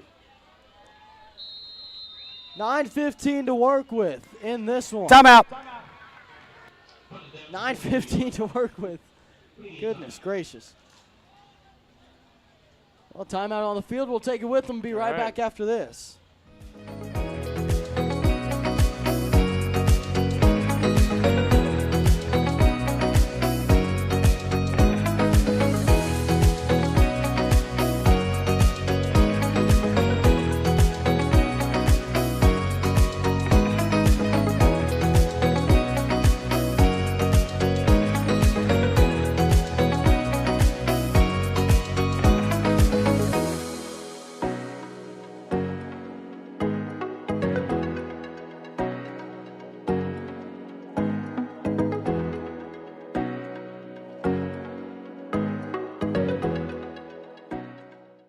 My favorite things about SNU was the relationships I was able to have with people, with professors, with friends. One thing that was purposely different about SNU was the integration of faith into the academics. I feel like I learned so much from that helped prepare me for life after college, to be a husband and someday to be a father. It was a really, really transformational time in my life. My degree could have come from anywhere, but my relationships with people, I know I would not have gotten anywhere else. Go to snu.edu to apply or to schedule a visit. 9:15 left in the ball game. Southern Nazarene set to take over from their own 42. It'll be 1st and 10. So it looks like Jarvis Davis is in to play quarterback.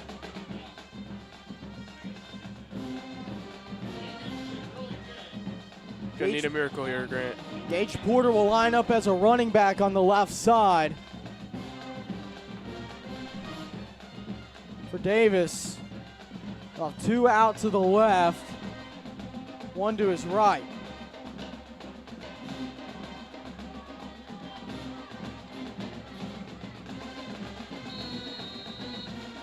And we're ready to go. Davis takes the snap. He's going to run to his left. Bit of a speed option. Jarvis, what looked like they may have grabbed his face mask. He was taken down awkwardly. No flag on the play. That's good enough for a gain of 3. Jarvis Davis on the carry. Pick up the clear on the play. 2nd down. Now as we're under 9 minutes to play, Davis remains in as quarterback.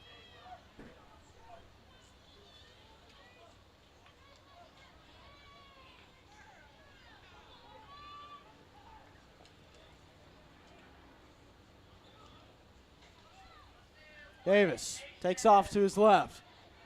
Jarvis, man, he nearly broke that one. Gets drugged down from behind by his shirt. Jarvis Davis gets enough for a 1st down on the keeper. 1st and 10 now in plus territory. Southern Nazarene at the 47.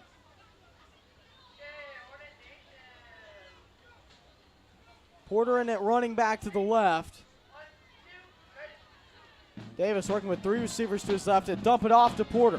Gage Porter works to get to the sideline, and he does successfully. That'll be good enough for a gain of 7, or they'll back it up and make it 6.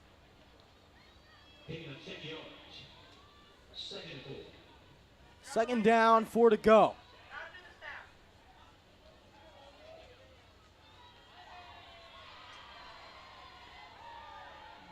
Jarvis Davis still getting the call. On the sideline, now will line up. And SNU trying to put together a drive here.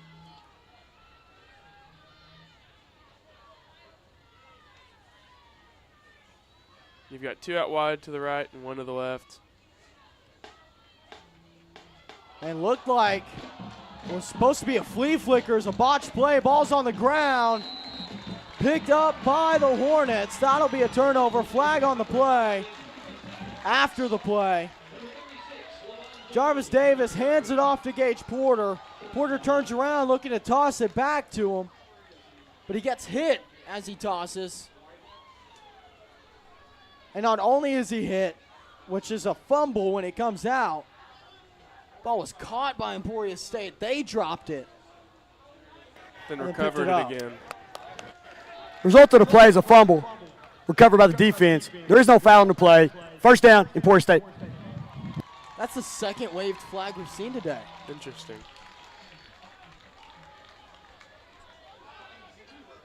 .704 left to play. Emporia State back out on offense, led by Braden Gleason, who's working with 370 passing yards and 5 passing touchdowns so far today.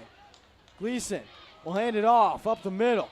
Ross Jr. with a big stiff arm breaks free. He's along the left sideline, will finally run out of bounds after a gain of what looks to be a clean 10. First down for the Hornets. They're going to do the intro. They're going to do the intro.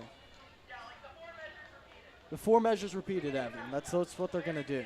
Let's hear it. Again, 2 wide right for Gleason. Ross Jr. in the backfield. Gleason's man in motion now out to the left. He'll fake the give up the middle. Gleason drops back all kinds of time. Has a man open. The post corner route. Makes it an easy pass to the end zone. Touchdown, Emporia State. And Braden Gleason has 6 passing touchdowns on the afternoon. It's 54-24. And now a chance to make it 55.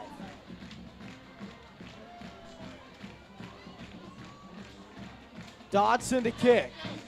Gleason has a QB rating of 172 so far. It's crazy. That is actually very much a crazy. Now it's 185. Timeout. Now it's 185 after the touchdown. After the touchdown. Man, Gleason has made very few mistakes so far today. Very, very few. And we've got a media timeout. We'll take this break with them and be right back after this. One of my favorite things about SNU was the relationships I was able to have with people, with professors, with friends. One thing that was purposely different about SNU was the integration of faith into the academics. I feel like I learned so much from that helped prepare me for life after college, to be a husband and someday to be a father. It was a really, really transformational time in my life. My degree could have come from anywhere, but my relationships with people, I know I would not have gotten anywhere else. Go to snu.edu to apply or to schedule a visit.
55-24. With 6:25 left in the game. Crimson Storm really just searching for something, I think, Evan, to take in the next year. Yeah. Outside of the fact of it being a historic season, of course. Very much historic. Hey, it's been an honor to be here, though, hasn't it, Evan? It has. It's been a great time. You're getting to see Southern Nazarene's first ever bowl game in the D2 era. Not something you get to do very many times in your lifetime. See the first ever of something. It's pretty special. Dodson back to kick for the Hornets. Donald May and Braxton Bird back to receive. But with that being said, Grant would like to put up a touchdown here. Oh, absolutely. Try to catch up a little bit. May will fair catch. Now bring out the offense for the Crimson Storm.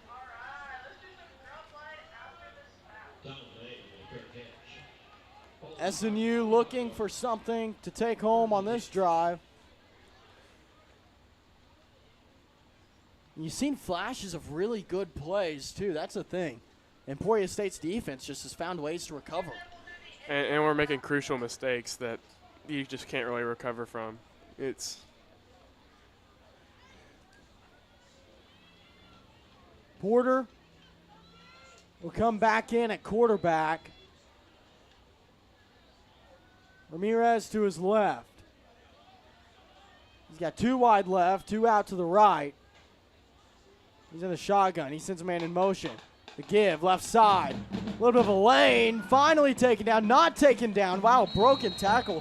How about that run to the outside by Braxton Bird?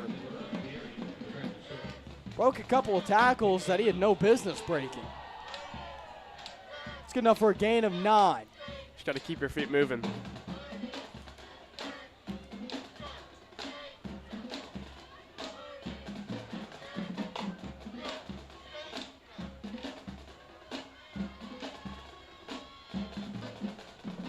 Porter now with 2 out, wide to the right. Man behind him, a man to his left. 1 out wide left as well. Porter takes a snap, drops back. He's got time. Looking right. It's Porter. Takes it across the middle as a man. The catch is made. Robertson for the first down. He's down right around the 42. Robertson makes a tough catch. How many times have we said that before? A lot.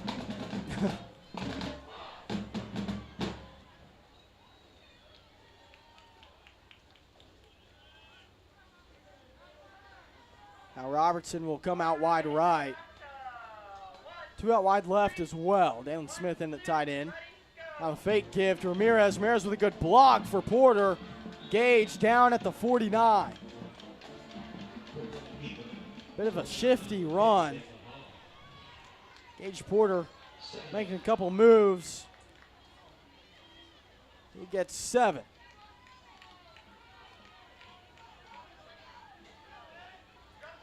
Now Gage, 2 to his left, 2 to his right as well. Again, Bird in motion. They'll give it to him again. Braxton Bird this time lit up in the backfield. Thought for a second he was going to cut upfield. He had a block on the outside. Maybe a bit of a lane. Guess he thought he just had the speed to get around and break it up even more. But that pursuit was incredible. It was a quick close.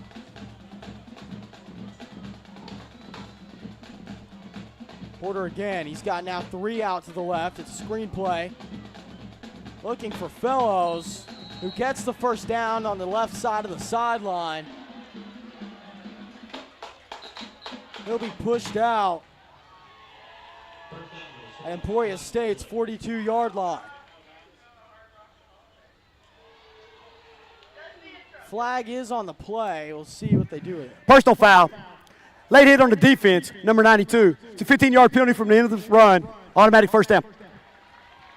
Wow, so a late hit against the Hornets will help out the Crimson Storm here. With just under 4 minutes left to play. Porter walks up.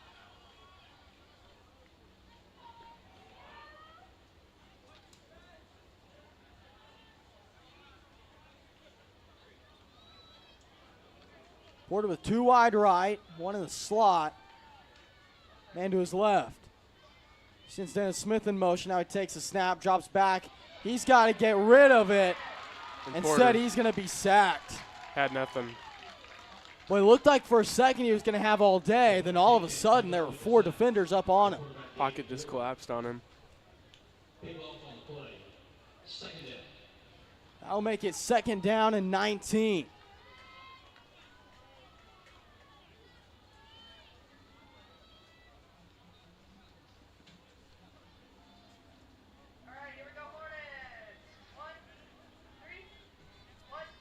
Now Porter. The pistol. 1 to his left, 2 to his right. Dalen Smith in motion. The left side tight end. He drops back. Porter does. And looks to roll right. He lets it fly. He's got a man open. They just missed him. Looked like it might have been a miscommunication on the route. Looking for it looked like Donovan Hill. Hill was cutting across towards the middle of the field. Gage Porter threw it towards the front corner of the end zone.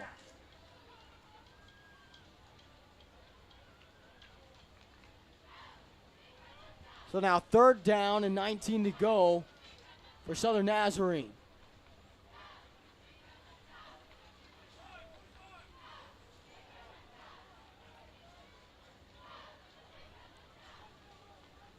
.243 left. Porter drops back to pass. Gage Porter, man, nearly had Robertson, but it's picked off as it's overthrown. Streaking down the right side. Is anybody going to get him? Yes, he's finally tripped up on the far end. Bo Odom with the interception. Odom taken down by Cardenas after a big return on the interception. And with 2.5 left in the ball game, Emporia State has it right back.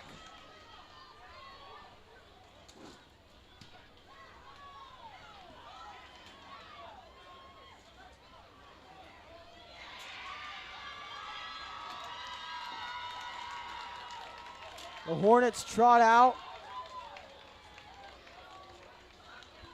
Chase Rick, the backup quarterback, will come in. He's thrown for a couple touchdowns this season. Another very capable player. We'll get to see him. He's got 2 stacked to his right, 1 wide left, and a running back down with him. Low snap picked up, and it's handed off. The run up the middle will gain 6. Make it 2nd and 4. DeAndre Thomas was the back with the ball.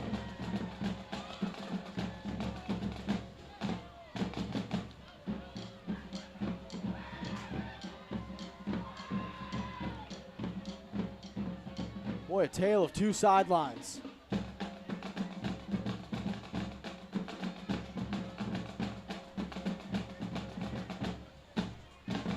Now Rick looking, he's got stacks on both ends, and they'll hand it off towards the middle again. This time it's a gain of maybe 1. 3rd down, 3 to go.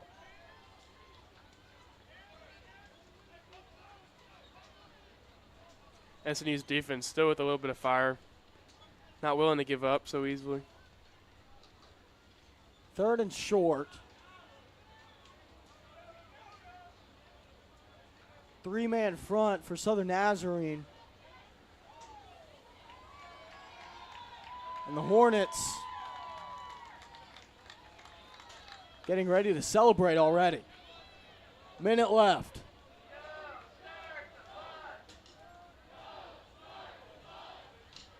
Rick won't get the snap off. Whistle blow. Delay a game on the offense.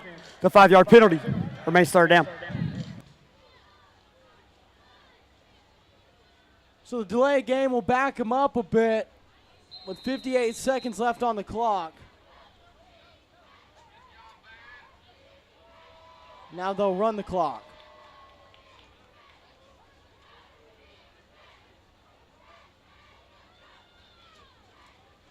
Chase Rick takes the snap. He's going to drop back, let it fly to the screen on the left side. The tackle is out of bounds. Another good reception. That time it's Jackson Novacek, a redshirt junior. In the perimeter screen, finding some more success. It's been solid for them all game.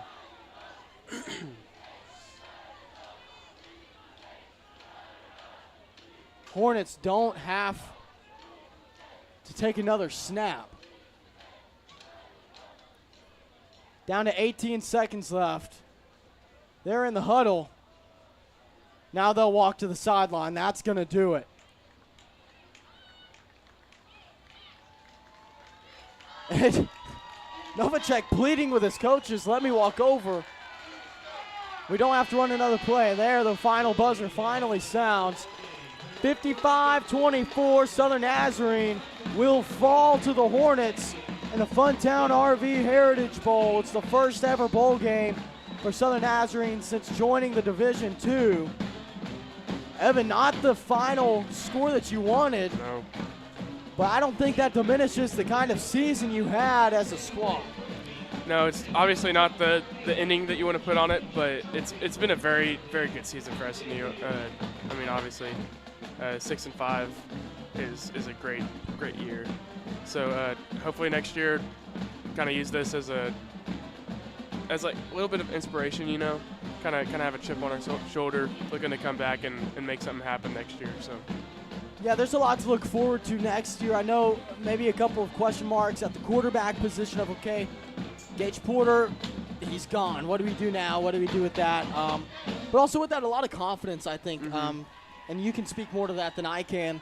I think there's a lot of confidence about whoever's going to be there next year in that quarterback spot. And then overall, the team. You feel like spirits are high, don't you? They are. They definitely are. Well, again, 55-24, the final score. Evan, any thoughts about what we saw today? Nothing really life-changing. No life-changing thoughts. I mean, okay. We've seen some great offenses, great defenses, and I mean, really just came down to being productive with the ball. Yeah. Turnovers, you can't have them. I mean, virtually, Gleason had, I mean, no right errors. I'm sorry, I couldn't think of the word, but no errors. I mean, and that's really what you need if you want to win a big game. So. Yeah, and you look at the stats. Obviously, Brayden Gleason, oh my goodness, 405 yards, 6 touchdowns. You see that and you go, oh wow, that's incredible. That's not something you see every day. But on the other side of things, Gage Porter, he's still at 103 yards passing. A 52-yarder was the big gainer for him there. Also, Porter, 272 rushing yards in this one. Here's what jumps out to me when I look at the way this game went is the sack numbers. 3 sacks in favor of Emporia State, 0 for Southern Nazarene. They just couldn't get Gleason down in the backfield. They got the pressure a couple of times, but Gleason just seemed to always be able to get rid of it just in time. I mean, Gleason's offensive line there are a whole bunch of anchors down there. Yes. They would not be moved. So, and that's what you need, especially if you're a passing team. You need to have an O-line that's as strong as Emporia State's, which they do. So. Yeah, 19 first downs in total for SNU, 25 for Emporia State. So they had a lot to do there. Check this out. 50 rushing attempts, Southern Nazarene, 20 Emporia State. That is quite the difference in the rushing game. 314 total rushing yards for the Crimson Storm. Only 9 receptions. That's interesting. 9 receptions for 122 yards. 36 receptions for 423 on the other side of things. So, again, we talked about that pregame. Very different styles of play, very different strategies. This time it paid off for Emporia State. That's all you can say. That's all you can say. Hey, first ever bowl game for Southern Nazarene since joining the Division II. Funtown RV Heritage Bowl in Corsicana, Texas. It's beautiful. Look at this view. Look at this view, Evan. Oh, it's beautiful. It's beautiful. It's beautiful. It's Texas. It is very Texas. It's very Fall Texas. in Texas. Oh, and there is the Gatorade bath for Emporia State. Hey, I don't have much else to say. Congratulations to the Hornets. They played one heck of a game. Got to give them credit. Really mistake-free football. Mistake-free football on that side. It was a fun time being here. We've got a long road back.